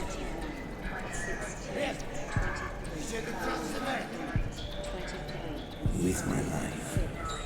He and us are not so different. We are all soldiers without an army. Betrayed, forgotten, abandoned. You will survive. You have.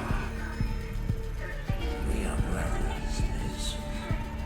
We are the same.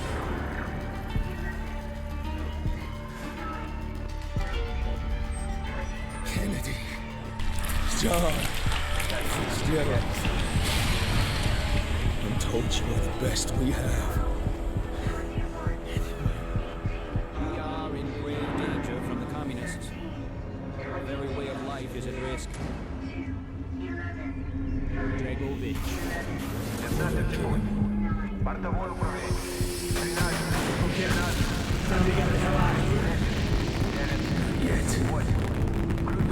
Dragovich. No one's getting out of that. Satisfied, Mason? No! Not yet. Not until I see the body. How many times Steiner was at Rebirth Island? We had to kill Steiner! We? Victor Reznov? Wanted the same thing.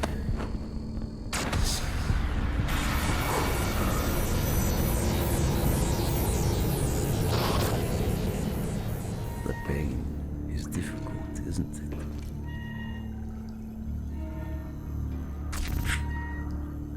We are brothers, Mason. We are the same. Dragovich, Krashenko, Stein. All must die. Dragovich brainwashed you, but Reznov had plans of his own. Mason. Reznov. How'd you get out of Vorkuta? Never thought I'd see you alive. He was never in Vietnam. The real defector with the Nova 6 dossier died during the attack on the MacV. He was never in the rat tunnels. What the fuck's wrong with you? Is here. This way. We cannot let him slip through our grasp. He was never at Rebirth Island. My name is Victor. Mason! My name is Victor Reznov, and I will have my revenge! Mason, no! Step 8, Reznov! Freedom! For you, Mason! Not for me! Victor Reznov's been dead for 5 years. He died at Vorkuta during the escape.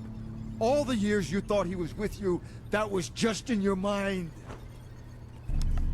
I trusted him.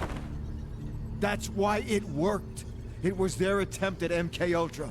Dragovich programmed you to kill Kennedy, but Reznov sabotaged you. He wanted revenge for all the Dragovich done to him. Dragovich, Kurchenko, Steiner, 3 new victims. There are gaps in your memory.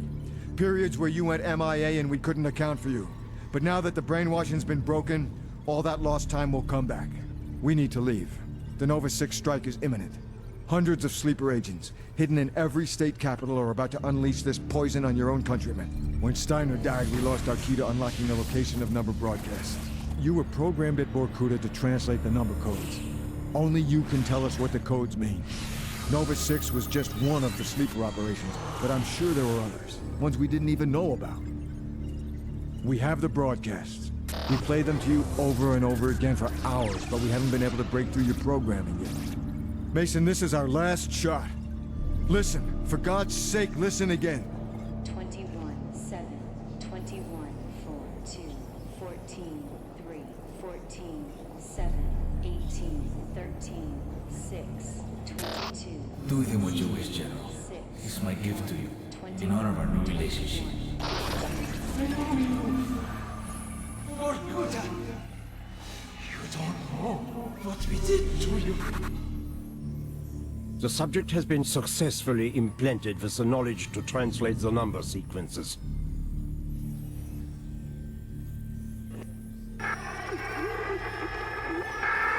All agents.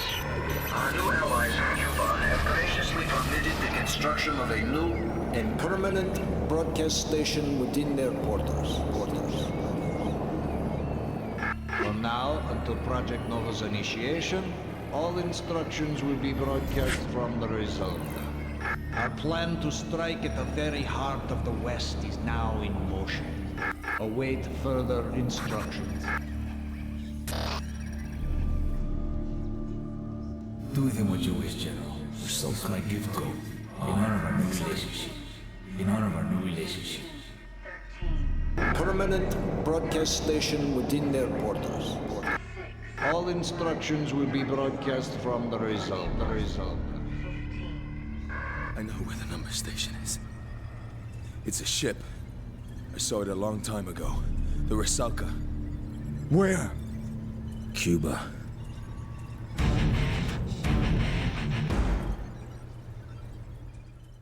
Plot twist. Reznov was an illusion the whole time.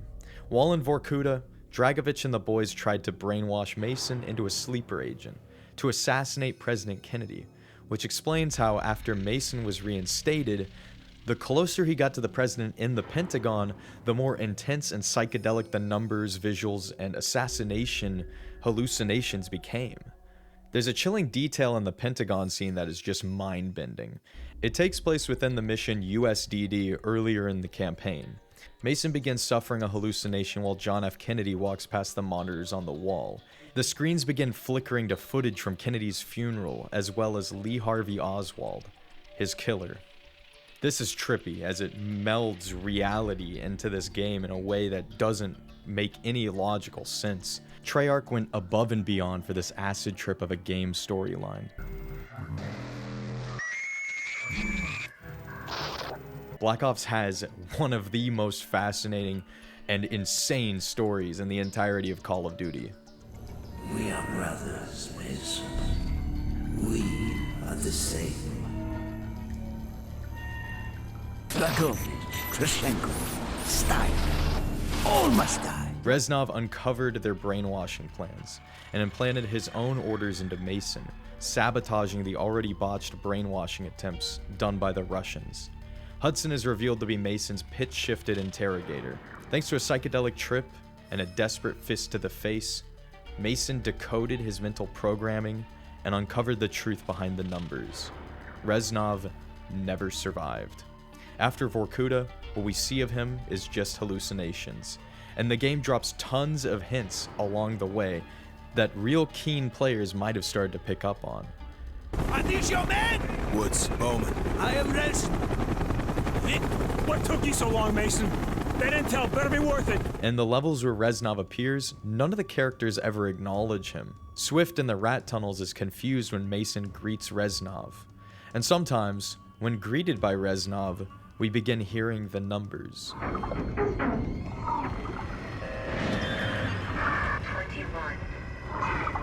16, 23, 22, 21. Mason and Reznov are one and the same. The undying urge to instead assassinate Dragovich, Kravchenko, and Steiner was implanted into Mason by Reznov, to the point where he began hallucinating that Reznov, the man who possessed that undying desire of vengeance, was leading him onwards in his mission. Time is running out. The mass Nova 6 attack, perpetrated by tons of embedded sleeper agents, is imminent. Federal officials begin running for the bunkers, and the CIA is out of options. But what are the numbers? Where are they broadcasted from? The numbers are encoded commands sent over radio that could be deciphered by the sleeper agents embedded within the United States to launch their attack.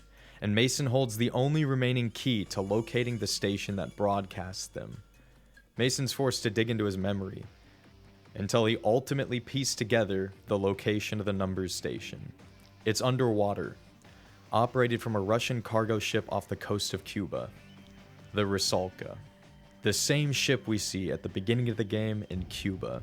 Man, this plot is genius. It mixes Cold War ghost stories involving espionage, brainwashing, MK Ultra, all sorts of trippy stuff and spooky government antics with infamous conflicts from the time to engender a psychedelic espionage goose chase. And I'm all here for it. I really love the tone, the vibe, and the theme of this game. It's so well executed. And as for the ghost stories and the legends from the era, is the numbers station. Let's take a deeper dive into these ominous radio broadcasts.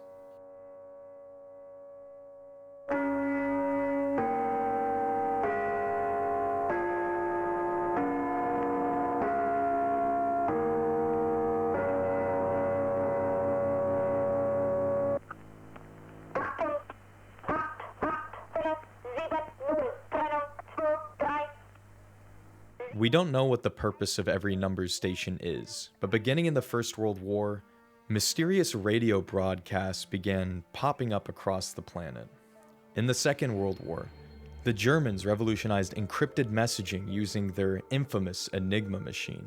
Alan Turing, as well as the teams at Bletchley Park, successfully managed to decode Hitler's secret war plans. This was a colossal step forward in computing technology as well as espionage. The other fighting nations fought to keep up within the espionage and information war, with the British Broadcasting Company transmitting encoded messages across occupied Europe to reach resistance cells.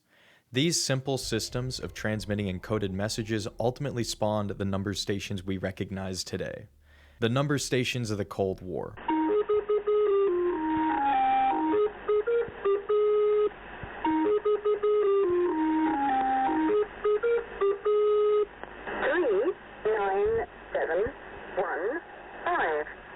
In this era, numbers stations were the most abundant.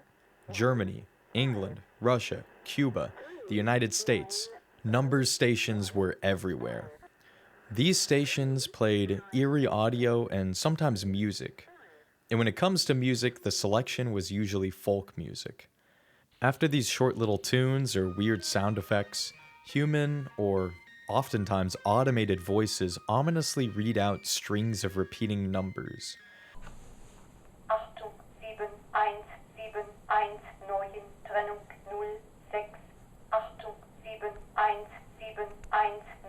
Sometimes the messages are in Morse code. And speaking of Morse code, the aforementioned beeping and buzzing could be another form of Morse code or some other way of encoding a message. Now, what do these messages mean? Why were they broadcasted?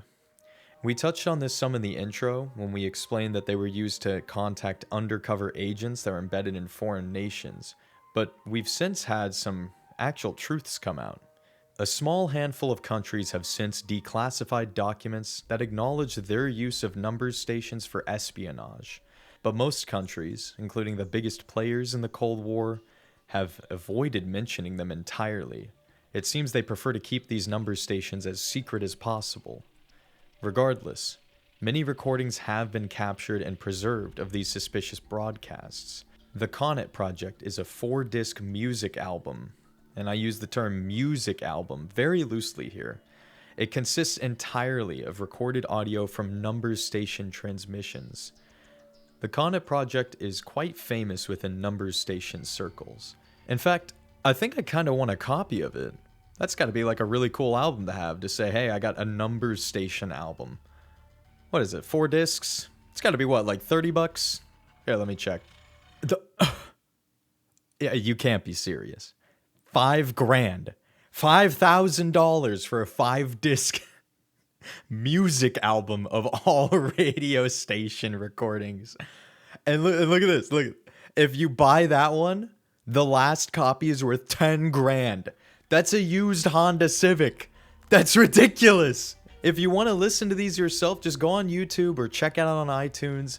It's a really crazy listen. It's, you know, if you're into some creepy music or eerie sounding audio, you might enjoy it. There is a lot of content here, but 10 grand, bro, that's insane. The mysterious nature of these enigmatic transmissions has given rise to a fascination and widespread adoption in pop culture. Video games like Black Ops and Signalis aren't the first forms of media to reference these numbers stations. Art rock band Wilco sampled one of the Conet Project's numbers station recordings on their 2002 album Yankee, Hotel, Foxtrot. This led to a lawsuit where the Conet Project's publisher, Iridial Discs, sued the band for copyright infringement. The case fizzled out into a settlement as the judge wasn't convinced recording a rogue radio station counted as protected works. Wait, can I even feature audio from these numbers stations?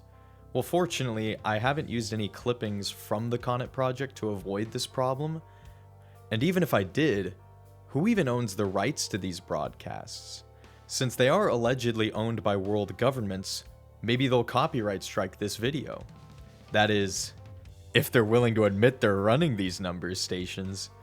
Any government agencies who want to claim these audio samples I've used in the video, please let me know. Copyright strike my video. Go ahead, bring it. You might have thought numbers stations are only a relic of the past, but there are several of them still running, firing their transmissions into the open air as we speak. There's even a subreddit devoted to the exploration of these suspicious radio stations. Many folks tune their shortwave radios to listen in on these puzzling transmissions and share them with the public. While these stations aren't as common as they were in the Cold War, some of them are still very much alive and very active.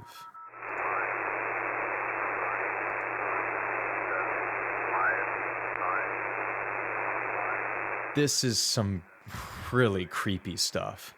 The messages of these broadcasts are here, plain for everyone to capture and listen to if they have the technology for it. But due to a lack of cryptographic knowledge, we don't have the keys necessary to decipher whatever ominous intent they possess. Operating from within Russia, even today, is UVB-76, also known as the Buzzer. This numbers station buzzes cryptic, creepy broadcasts with no discernible meaning 24/7.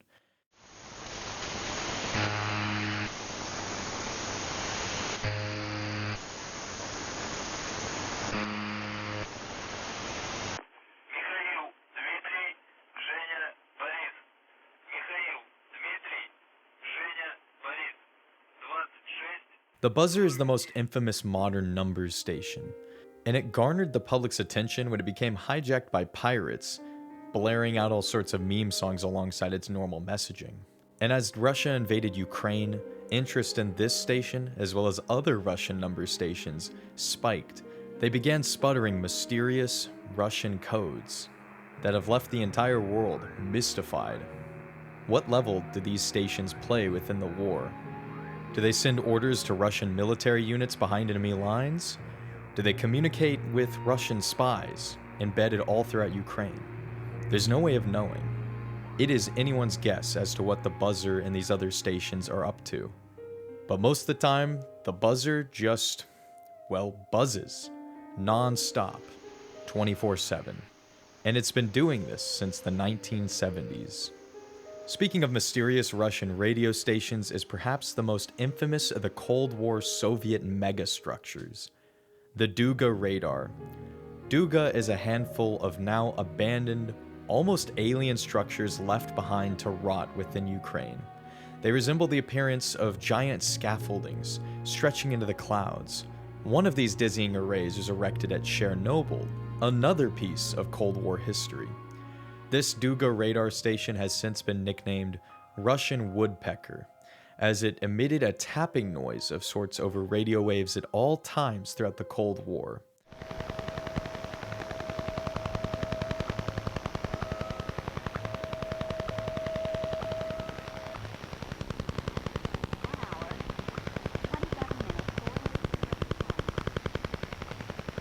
The broadcast ended in the late 80s, but to this day, we don't understand the purpose of the woodpecker, giving rise to speculation and conspiracy theories, which is kind of expected when it comes to the Cold War. It was a time of intense paranoia and rapid technological advancement, which has thus become a hotbed for conspiracies and scary ghost stories.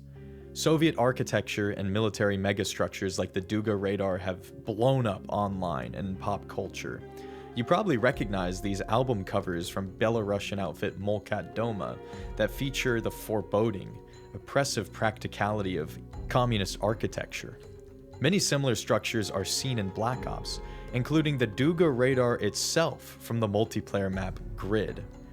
Man, I love this era of bizarre architecture and insanely advanced and mysterious technology. The number stations, radar systems, and rockets inspire wonder as well as horror, and that's what makes this era so fascinating to me. Anyway, let's finish the campaign. Oh, before we do, if there was one moment in this game that I'd have to describe as a Call of Duty moment, it's this one. Where? Cuba.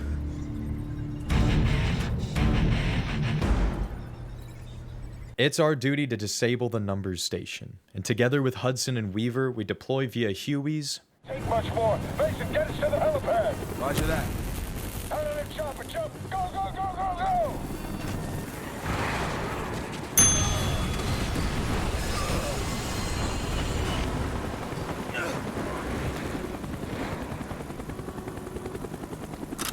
Wreck the ship, and dive deep into the ocean. A submarine base, where the numbers station is situated. The infiltration leads to a final fight. The team cleans out what remains of the Soviet security detail, including multiple heavily armored enforcers that we've encountered throughout the game. I haven't really mentioned them. We meet them for the first time at Vorkuta. They're essentially just beefier, more health-having dudes wearing SWAT armor. They're a bit of a challenge, but just send enough bullets or grenades their way and they'll go down. But they sure do throw a lot of them at you in this last mission. And finally, we reach our final target, Dragovich.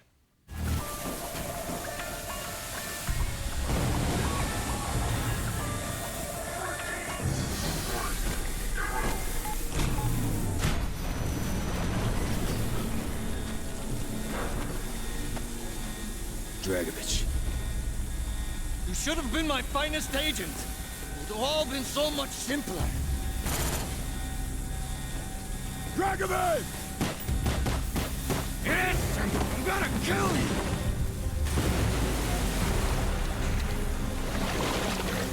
Try to fuck with my mind! You failed! You don't know anything! Tried to turn me against my own! Like to make me kill my own president! Right?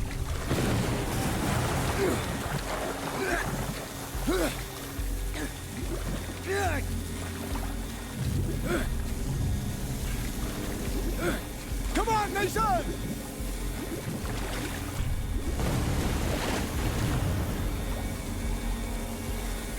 Mason, this way!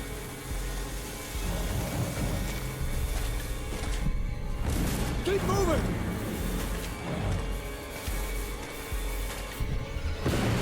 We need to move, Mason!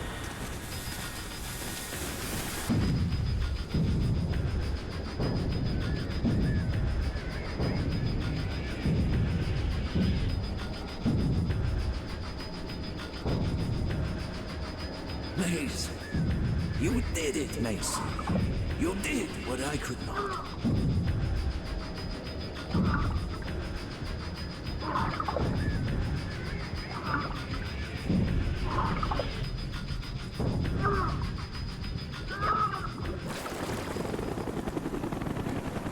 Mason!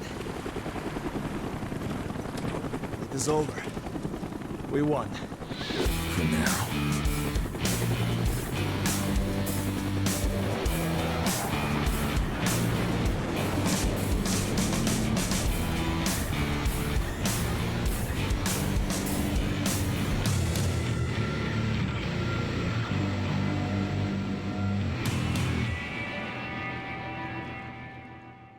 It's over. Black Ops' flawless campaign comes to a close. Not only is it fun as hell, but the plot itself is incredibly memorable and has some solid writing and pretty awesome storytelling. World War III has been averted. I don't know why the Kremlin would allow Dragovich to cause all-out war and an attack on the United States, but maybe Dragovich was just acting on his own accord without telling the Russian government. One jolt of American propaganda later, and the crisis has been averted. The end. Oh wait, there's more. 0. Oh sweet, we get a little epilogue. 24, 11, 1, 7, 19, 20, 10, 14, 2, 3, 19, 0, 8, 11, 22, 21, 5, 17. 17, 0, 10, 2, 23, 1, 8, 11, 25, 22, 9, 4, 6.5 millimeter. 9, 23, 1, 12, 0, 12, 16, 11, 22. 6, 12, 8, 4, 1, 6, 2, 10, 2, 1. Texas.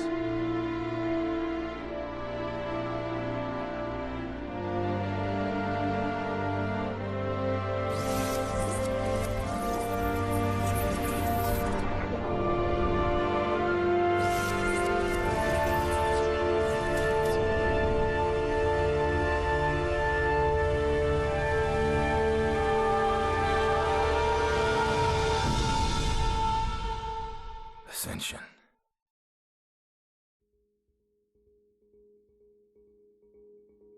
Oh no, JFK. Holy shit. Mason was the second shooter.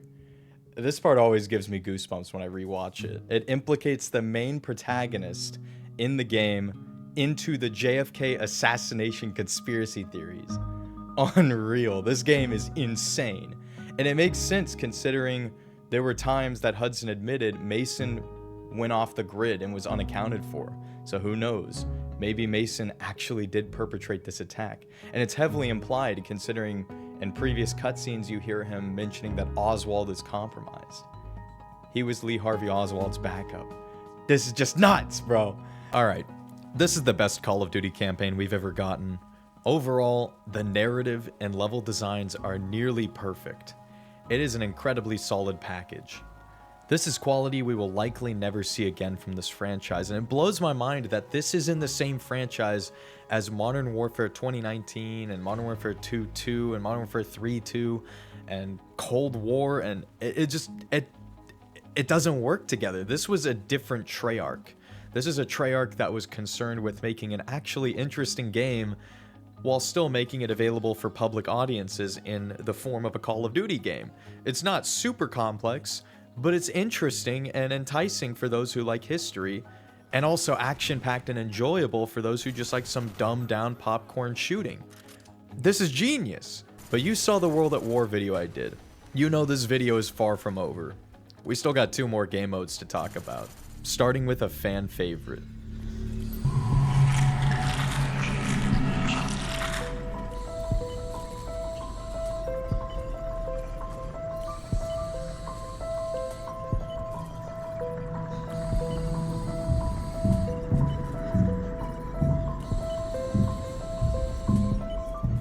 Oh, you know this Zombies mode is about to be insane.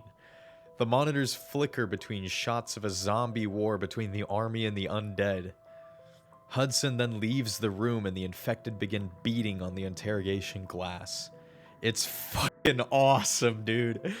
It's so bone-chilling and immersive and sick, dude. Like, I remember this so much from the main menu clearly as a kid. Nowadays, you don't remember menus anymore. They're just forgettable Hulu experiences that you can't navigate. But this, Treyarch, you gotta go back to your roots. You gotta relearn how to make a proper main menu. This is fantastic. Topping off the best campaign in Call of Duty is perhaps one of the best rosters of zombie maps in the franchise. Now, this is a bit of a controversial take. Some of my friends and a lot of people online may disagree, stating that while there are some really standout maps in Black Ops, there's also a lot of stinkers. Well, yes, some of the maps are more mid, and I don't return to them as often, but the ones that are really good, oh, they hold their weight. They've become some of the most memorable maps in the entire series. So let's get into each one of them, beginning with pure Kino. Kino der Toten.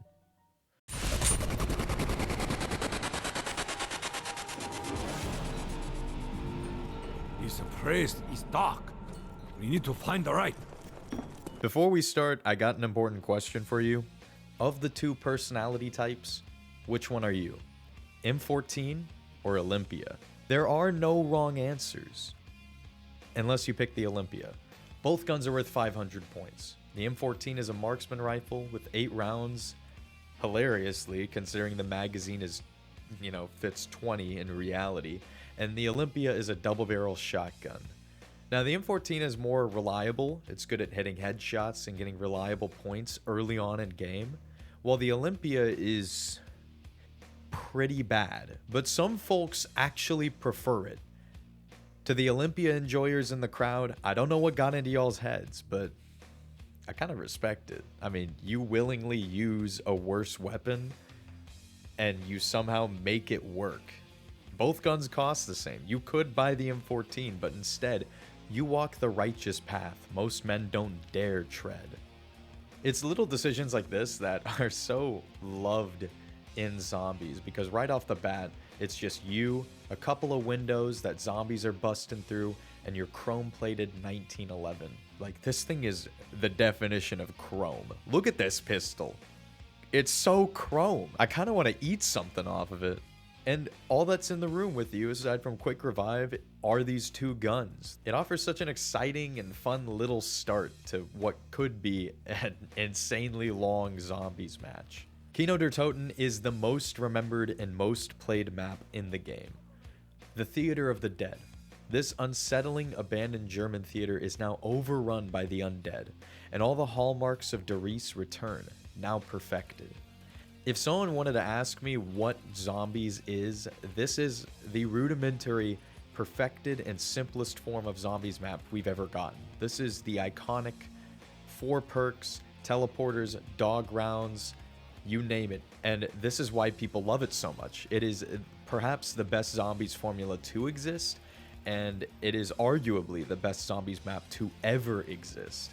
Sure, a lot of other folks would point to some other maps, especially in the future Call of Duty titles, as being the best maps. To me, this is the best, at least according to nostalgia.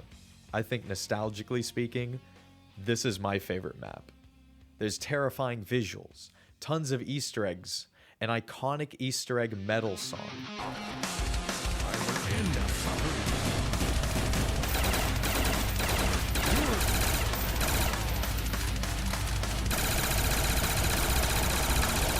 The classic 4 Perca-Cola machines return, with Mule Kick, a 5th machine that lets you carry a 3rd weapon, being introduced in a future update. Which this machine would be added to all of the maps in a future update when DLC began dropping, but originally it was just the 4 perks. There's new Nova 6 crawler zombies that bust into the theater once power is flipped on. They crawl down from the ceiling, and these grotesquely mutated zombies lack eyes and other facial features, as they've been overtaken by a giant fang-filled maw. While they look scary, okay, they're pretty unthreatening.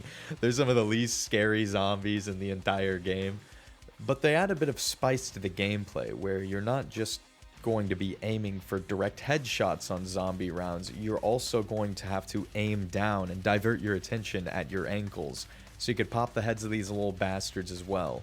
And they get more interesting in that when they're killed with anything aside from a ray gun or explosives or a knife, they'll explode into a cloud of Nova 6, which actually kills zombies nearby and daze the players. So Although they're not really threatening, they definitely mix up the gameplay.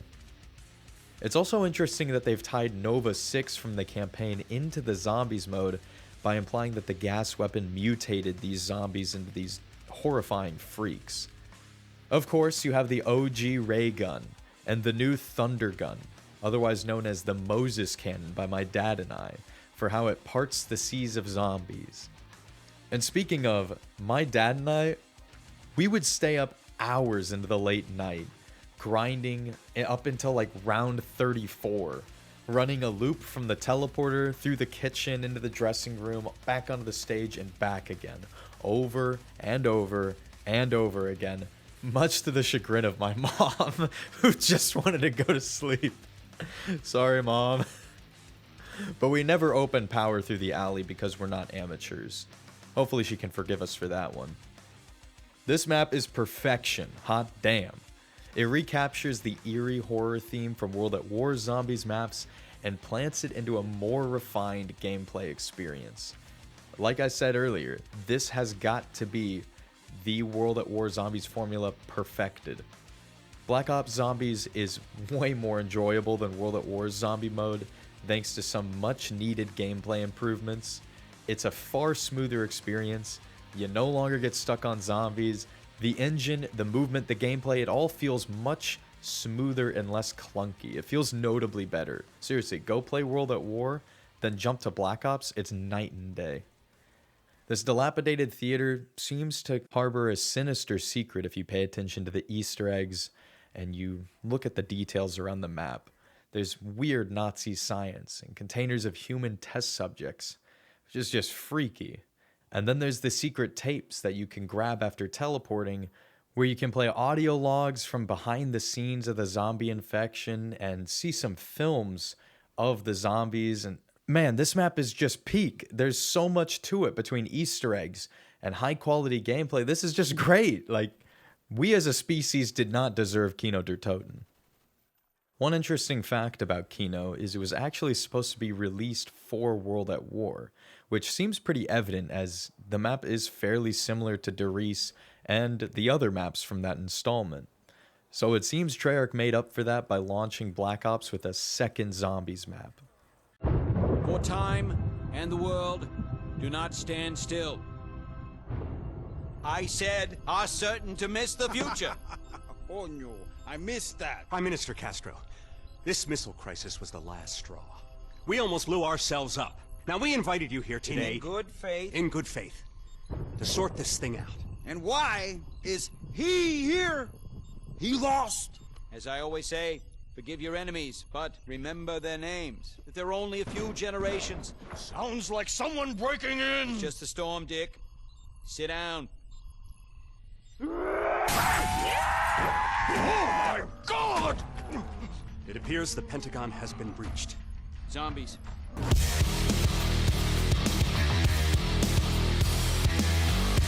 Do not pray for easy lives, my friends. Pray to be stronger men. 5. The Pentagon map. This is the coolest map thematically, and it's also probably the goofiest map in the game. The map would automatically play right after the campaign's credits roll, and from there you'd have the map unlocked permanently, or you could enter a secret code into the terminal to unlock it as well. While the OG Zombies crew of Richtofen, Dempsey, Nikolai, and Takio did return in Kino der Toten, and 5, the crew is instead played by convincing imitations of JFK, Richard Nixon, Robert McNamara, and Fidel Castro. Their voice lines are hilarious, and they really do ease the tension in game. Need some beans for the chowder here. Whoever invented this must be insane. The map itself is painful and is an absolute hellhole nightmare. 5 has been reused from the interactive campaign cutscene that takes place in the Pentagon, with the lab from Rebirth Island thrown in as the basement floor of the map. Although it's been slapped together with reused campaign assets, I still like this map. It's a fun, albeit challenging and frustrating map, with a nearly useless ice ray wonder weapon and a few cool features. The characters themselves make this map worth playing. Each of these historical figures will reference a lot of their famous quotes as well as famous events from their time, which is, I don't know how they did it. The writing team, like, hats off to them. They did a really good job with these. But because the map is just a simple linear line with not a lot of depth to it, I don't really see myself coming back to it very often. Not to mention, the Pentagon Thief is the most annoying and painful bonus round in all of Zombies. He steals the weapon you're holding, and if he gets away, congratulations, your gun is gone. And chasing him down and killing him takes so many bullets, it's just not even worth it. Half the time, like, okay, fine, whatever. Just keep my MP5K. But if you manage to kill him before he steals a weapon, you are gifted with a bonfire sail. A power-up that only appears here, that opens the Pack-a-Punch room, and makes every Perca-Cola machine much cheaper. This is a nice little reward, but still definitely not worth it for this map. If you don't like difficult experiences, go back and play Kino. You'll have a much chiller vibe there, because 5 definitely tests your patience, but it's rewarding for those who like a good challenge.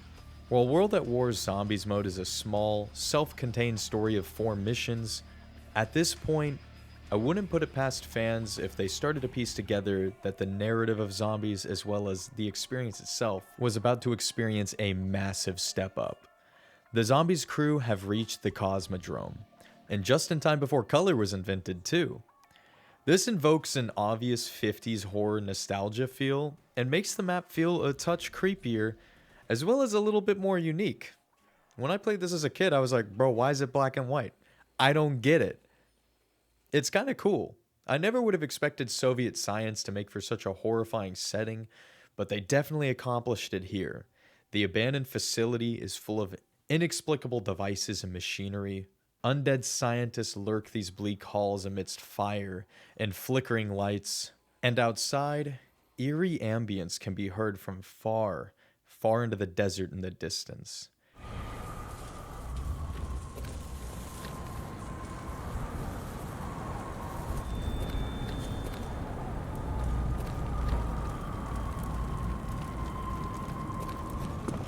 It's almost like the ghost of communism is trying to torment you or something. It's chilling and awesome. The map feels solemn and alien, kind of like how Soviet architecture makes you feel when you see it. It really sets you in the mood here. I think it also helps that the Bowie knife melee upgrade is replaced by this sickle. It's pretty fitting. The color does return to the map when you flip the power switch on, which also gives you access to lunar landers instead of teleporters, as well as some new perks. The coolest of which is PhD Flopper, or Dr. Flopper. The purple soda turns every dolphin dive you perform into a mini nuclear warhead. And I'm surprised up to this point I'd never really mentioned that you can dolphin dive in Call of Duty Black Ops. But this is something I loved spamming as a kid. It was just goofy to me. Dr. Flopper also gives you explosive damage resistance, which is very useful if you run with the ray gun. For those of you who remember, the ray gun does splash damage which can get the user killed, but PhD Flopper erases that problem completely. The other new perk is a must-have for Titanfall fans. Stamina comes with a little bump to get you running at insane speeds. In the box are a few bonus grenades, the Gersh device, which is a sort of black hole bomb, and the chaotic Matryoshka dolls. They're Russian nesting dolls that detonate one after the other like a sequential cluster bomb. If you activate every lunar lander, you can launch the rocket from the control tower in the center of the map, and doing so grants access to the Pack-a-Punch machine.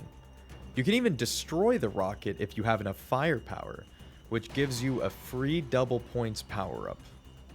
I know, right? Woo. Big winner. Yeah, the juice ain't worth the squeeze with this one. Ascension is a simple but fun map with a nice change of pace and some cool new additions. Zombies will now occasionally stumble, which makes it harder to get a bead on them.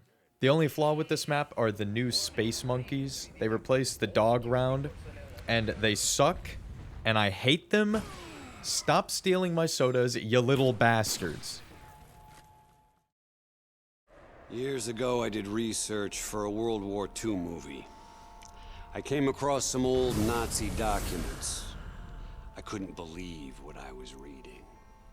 Element 115, necromancers, raising the dead, real creepy stuff. Alright, well it looks like the Zombies team at Treyarch got a budget increase. This time, the 4-player team is a cast of classic horror film actors as well as an actress. Sarah Michelle Gellar, Robert Englund, Danny Trejo, and Michael Rooker. The gang of actors, all performed by their real-life counterparts, joined director George Romero at a frozen glacier that secludes a secret Project 935 facility. Boys, let's get to work.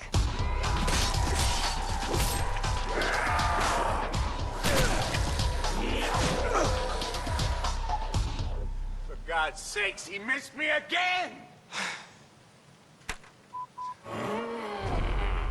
Get back to hair and makeup. You don't look dead enough. Come on, let's go. After a zombie stumbles onto his set and turns out not to be an extra, George becomes one of the undead. In fact, the boss of the undead.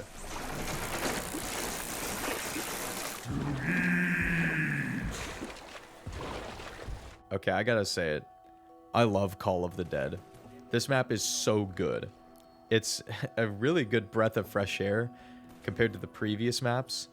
It brings a lot of new features to the table, while keeping a really wholesome challenge that isn't too frustrating. Now, the gameplay on this map can get a bit tedious, what with all the ice water slowing players down, and Romero slowly stumbling around to trap you and your friends, but it's a very aesthetically beautiful map. I mean, who doesn't love a good snow level? And it's got tons of fun stuff on it. You got the Scavenger. It's a wonder weapon that's just simply a sci-fi explosive sniper rifle. Then you got the zip lines, slides, the flinger, and not to mention an Easter egg that grants the players a Wunderwaffe. This map is just the definition of fun. It's one of my personal favorites. This Zombies crew is one of a kind and really fun to play as. And as a bonus, you get George Romero walking around, muttering to himself and laughing like a sped kid.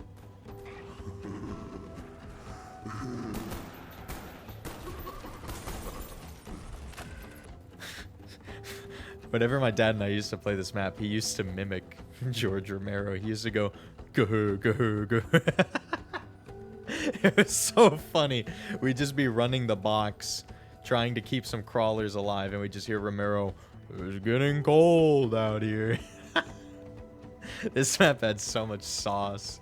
As a bonus, when the blizzards clear up, you can truly see how big and impressive this map is.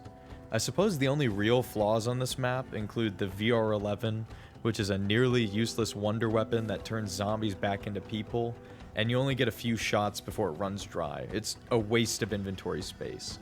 And then there's a new perk, Deadshot Daiquiri, which is kinda mid. I've never seen people really run with it. It improves aim assist on consoles, and for all platforms reduces weapon spread, which is neat, I guess, but it takes up one of your 4 perk slots, so it's not much to write home about. Wait, Rooker's double barrels fired 5 shells instead of 4? What?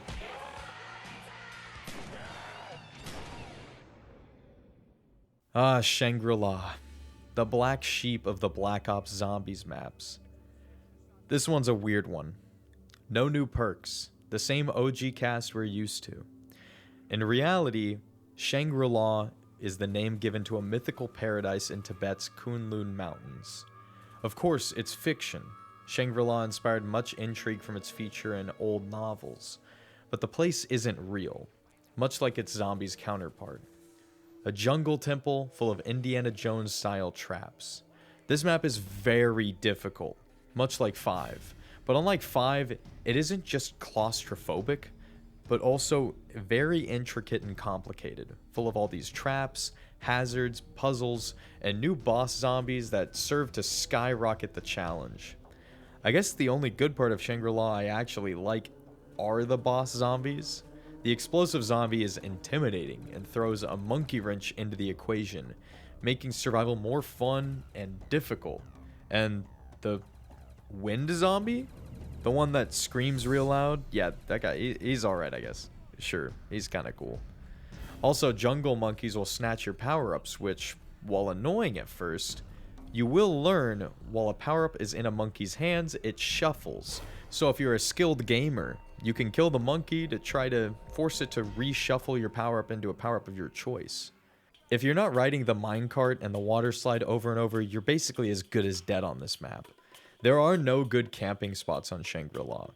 Pack-a-Punch is also very tedious and confusing to pull off, at least when you're on co-op, so good luck solving the puzzle while under intense pressure. I don't like this map. It is not a very enjoyable map and just makes me want to tear my hair out. It's even worse on single player. Just don't play Shangri-La alone unless you hate yourself or are making an extremely long retrospective on this game on YouTube. Or both.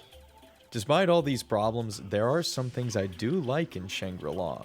For one thing, the wonder weapon is a shrink ray that turns whole lines of zombies into short, puntable school children zombies.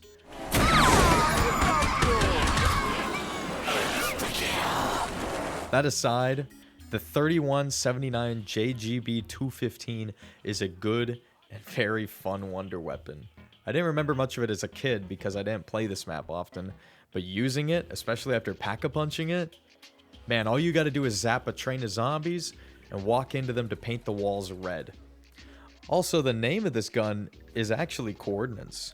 They point to a place north of the Himalayas, which is fitting since Shangri-La is set in Tibet. So perhaps these coordinates are where on the planet Shangri-La takes place in. One final pro for this map is it's beautiful. Look, Nikolai! Oh, man! I love the skybox, and I love the waterfall and jungle temple aesthetic a lot. Sue me. I was a Legend of the Hidden Temple kid anyway.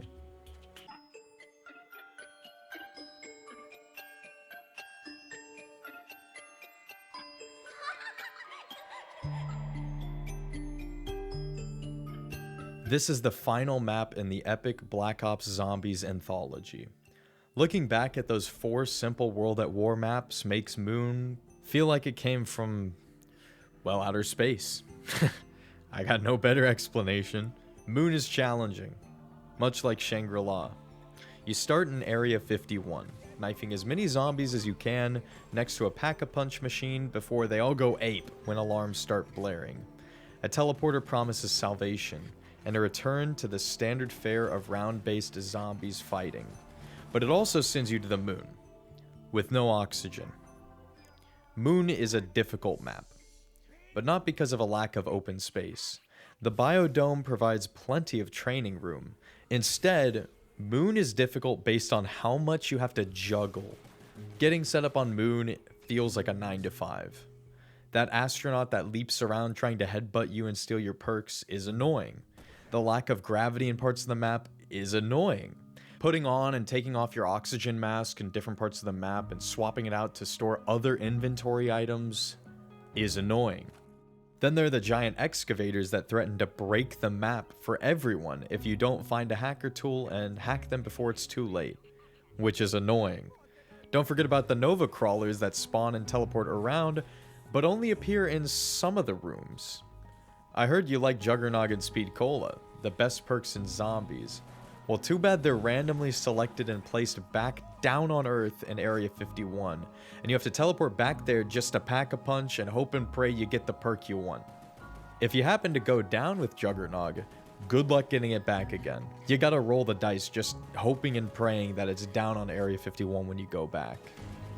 Moon is a messy, overly complicated map with an overly complicated Easter egg, but it's rewarding to those who have the patience to put up with it all.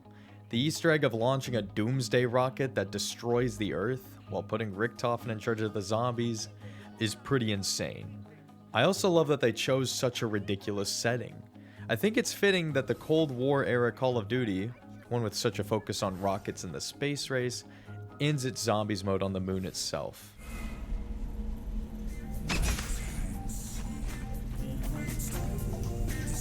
This covers the entirety of the zombies mode. It's a huge step up from the previous installment, new zombies, new perks, celebrities, guns, climates, and more. But you didn't think I'd forget, did you? Remember that terminal I mentioned from the main menu? The one you need to bust out of your interrogation chair to get to? Well, it's pretty impressive.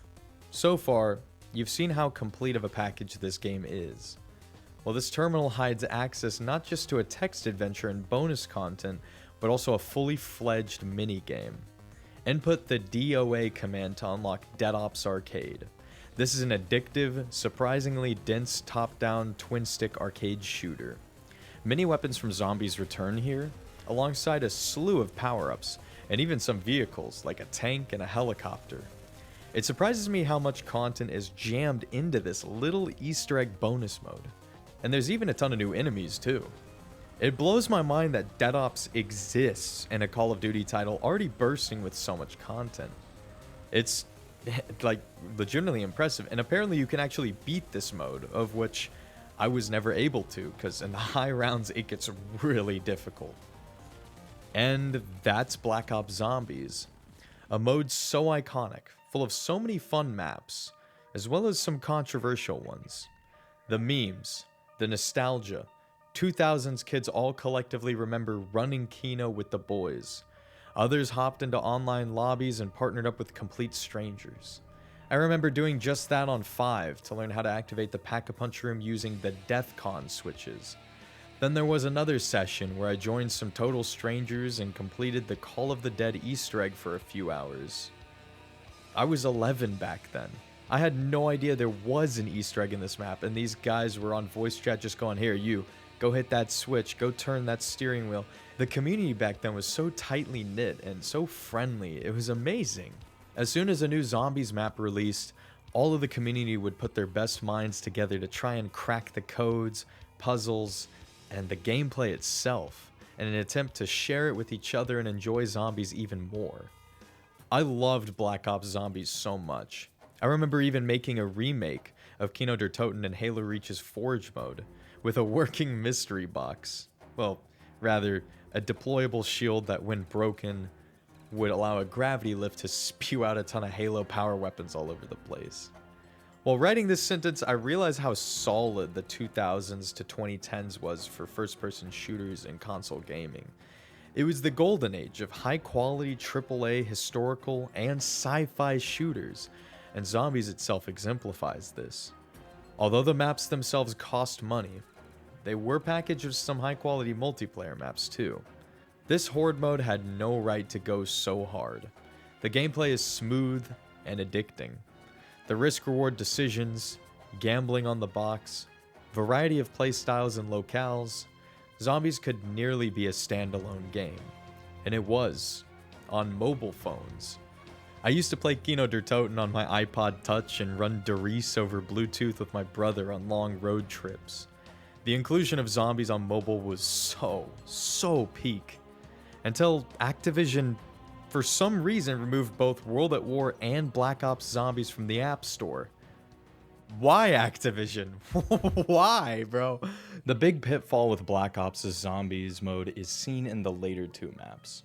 The grounded simplicity that mainstream fans came to enjoy quickly became lost, as these two maps, Shangri-La and Moon, were overly complicated and weighed down with unnecessary challenges, difficulties, and annoyances.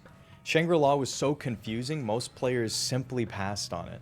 I don't really know anyone who likes Shangri-La personally, but Moon does have its fans for some reason. I don't know why people like Moon, but it's kind of a challenging map, so I do respect you for liking Moon. It's kind of fun sometimes. And simply, by the time Moon came out, Zombies barely resembled the classic mode of boarding up windows and training around the map with thunder guns with your friends.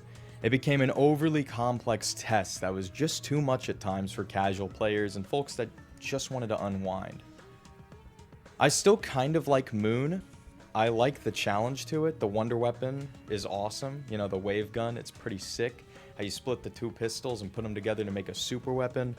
And there are a lot of cool features in Moon. but my family and friends usually just stick to Kino, Ascension, Call of the Dead, and sometimes 5. Not very often do we play 5, it's pretty bare bones if I'm being honest, but we still like it.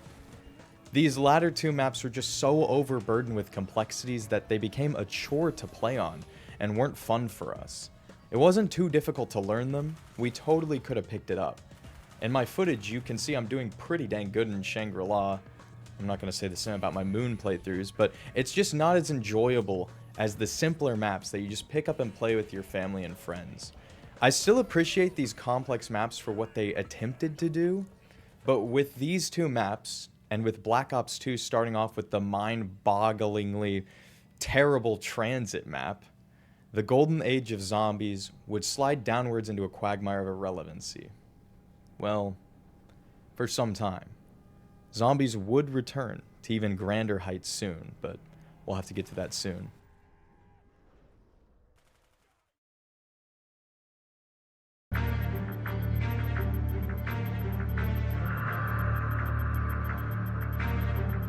Team deathmatch. Yeah, brother! You have your orders. When people think about Black Ops, they don't usually think of the multiplayer. Call of Duty Black Ops has a very solid multiplayer mode. It definitely isn't the best in the series, but I will tell you, the multiplayer menu music is arguably the best in the franchise. This mode has the standard fare COD fans had come to expect. Solid maps in numerous climates. Create a class with 3 perks and a couple of guns and grenades. 3 kill streaks that you could mix and match thanks to the introduction of selectable kill streaks from Modern Warfare 2. Domination, search and destroy, kill confirmed, but this time, something new was attempted. COD points. I'm not talking about the nightmarish COD premium currency from today. This was a currency you could earn in-game. As you unlocked weapons, attachments, and items, you could mix and match what you wanted by buying them with your COD points to fully unlock those items. This was an interesting change of pace that really saw new heights with the introduction of wager matches.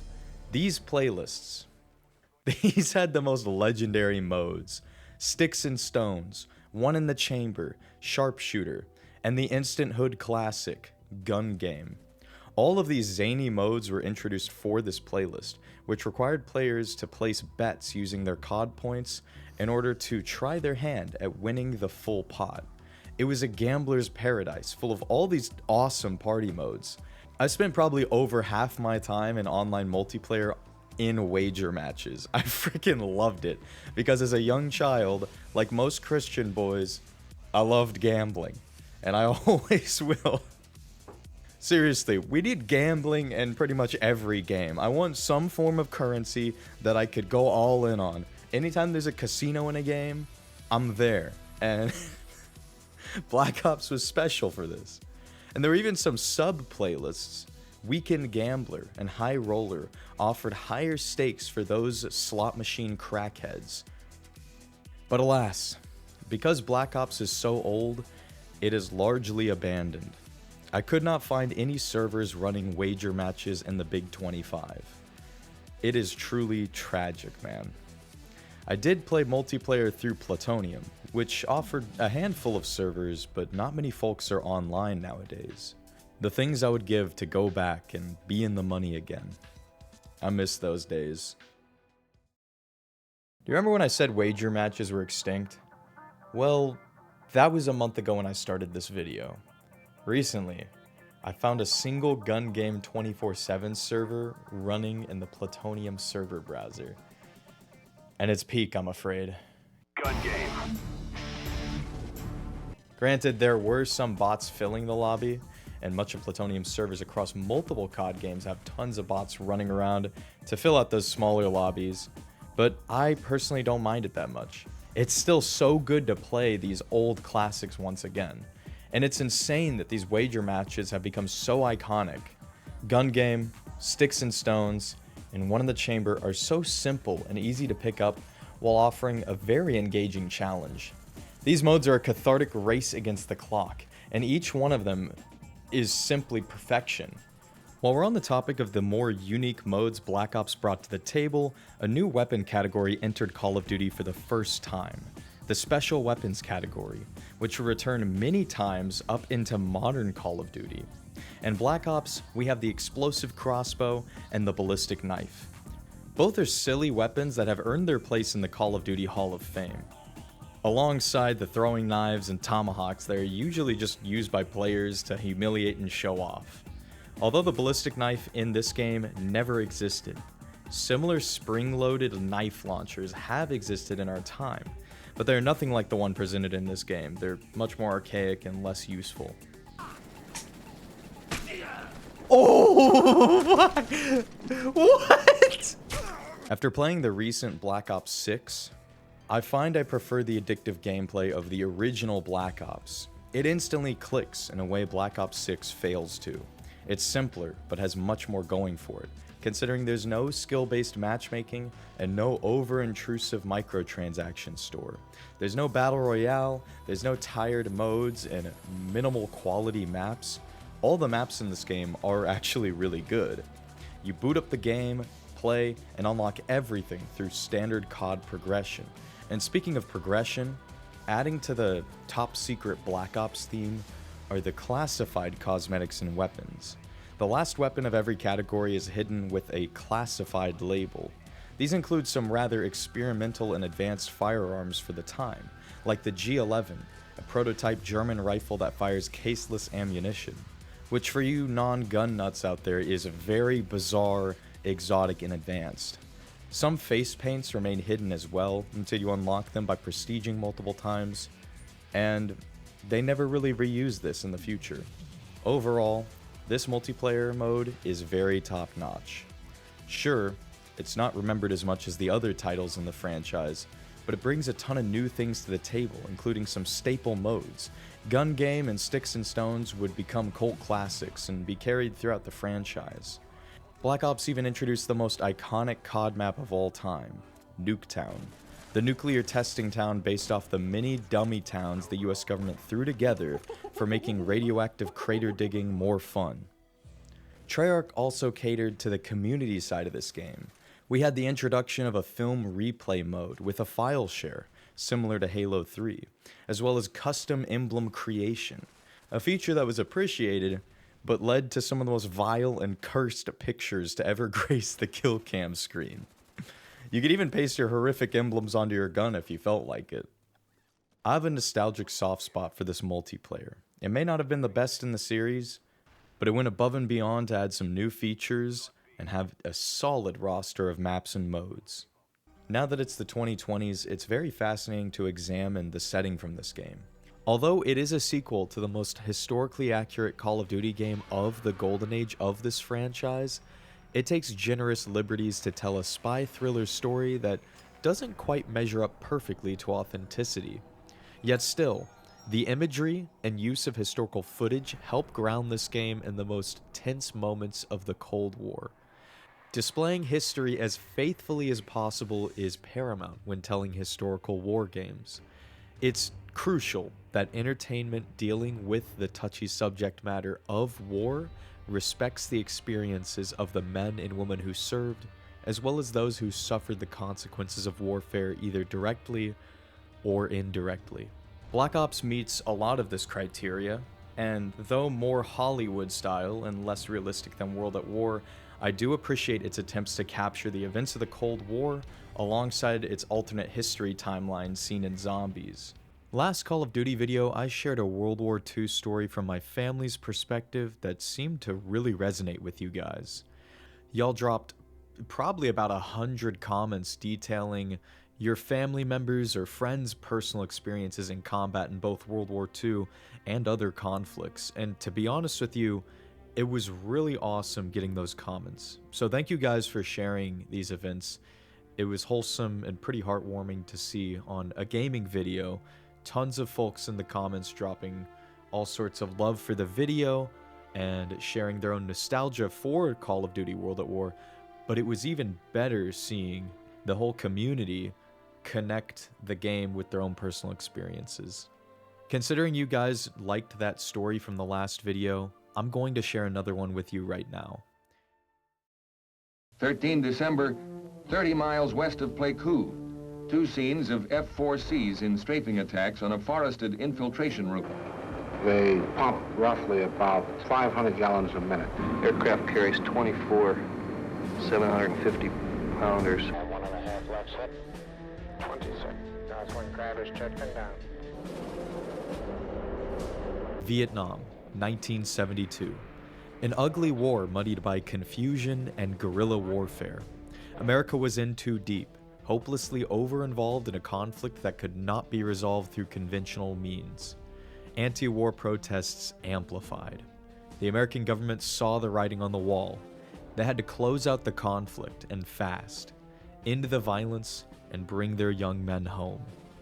Operation Linebacker 2 was ordered. It laid out plans for a sustained, overwhelming strategic bombing campaign across North Vietnam. An effective knockout punch to force the North Vietnamese to re-engage in peace talks with the Americans. My granddad participated in this operation directly. For the next 11 days, American aircraft flattened North Vietnam, ripping up railroads, demolishing arms plants and warehouses. SAM sites were destroyed.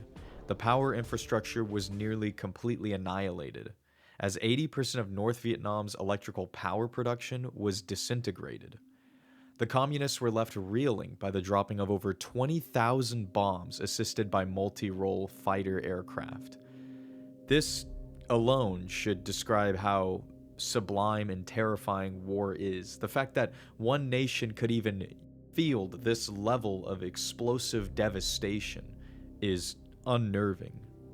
There was a tragic loss of life suffered by both Vietnamese civilians and American air crews.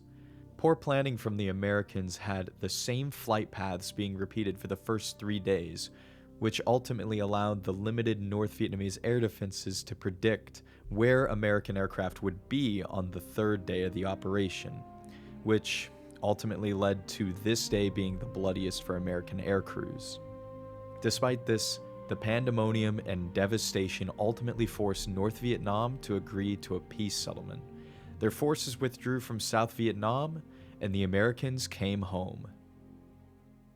My granddad lost his life in this mission. His sacrifice assisted in the effort to bring everyone back home, which is something I will have infinite respect and gratitude for. I also have huge respect for the men he flew alongside, and the other crews of the B-52s and other aircraft that participated in the Christmas bombings. To those my family have spoken with, thank you for sharing your stories about my grandfather, as well as your experiences in Vietnam as a whole. Your detailed explanations have helped shed light on a member of my family that I never had the chance to meet. North Vietnam ended up going back on the agreement and conquered South Vietnam shortly after. And for a time, I realized how tragic my grandfather's story is, as well as those who fought and gave their lives in Vietnam. It seems to have been such a pointless conflict that yielded nothing. And it sort of breaks my heart to think that, but recently I've come to understand that due to the political situation in the United States, my granddad and his brother's efforts were not made hollow. Because of the campaign they participated in, it allowed the Americans to exit the conflict and ship their soldiers back home.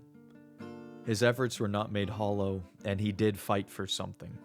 And ironically, relations between Vietnam and America have largely healed, as both nations have agreed to partnerships and have become much more friendly in recent years.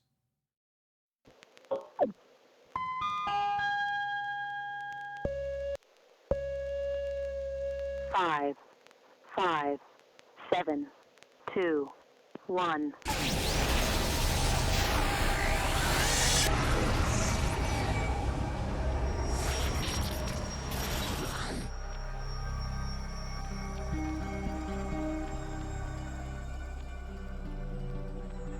I've always been a military history buff, but Black Ops feels like a sublime experience knowing that I've had families serve directly in one of the theaters of the story mode.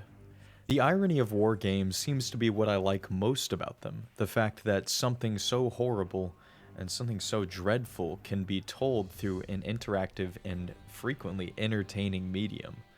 It's strange to think that we would make such an entertaining thing out of something so horrible, but in a way, I'm very thankful that we have the technology and the ability to make these games, to experience the events of our ancestors and those who had to endure these terrible times.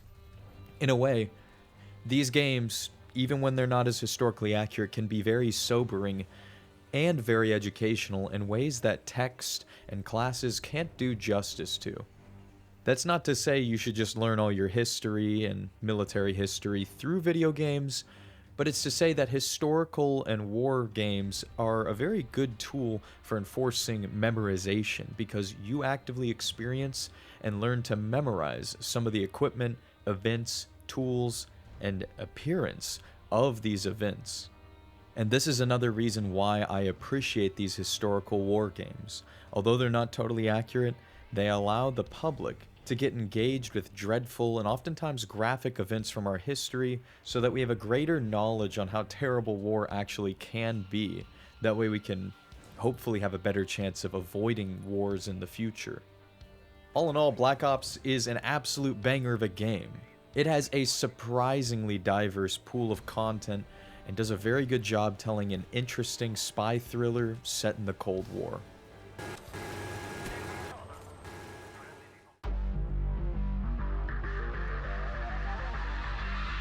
Thank you all for watching the video. I appreciate each and every one of you for your support, as well as I appreciate all of y'all leaving comments on the World at War video, sharing your own experiences. It makes me happy to see such wholesome discourse. Thank you all to the patrons and channel members. You guys, I love you guys. You mean so much to me, and the efforts you do to support this channel, you've gone above and beyond, and for that, I appreciate you guys. I look forward to seeing you guys on the next video, and that may be some time, but just hang in there. I got some more bangers planned for you guys, and as always, I'll see you on the next one. See ya.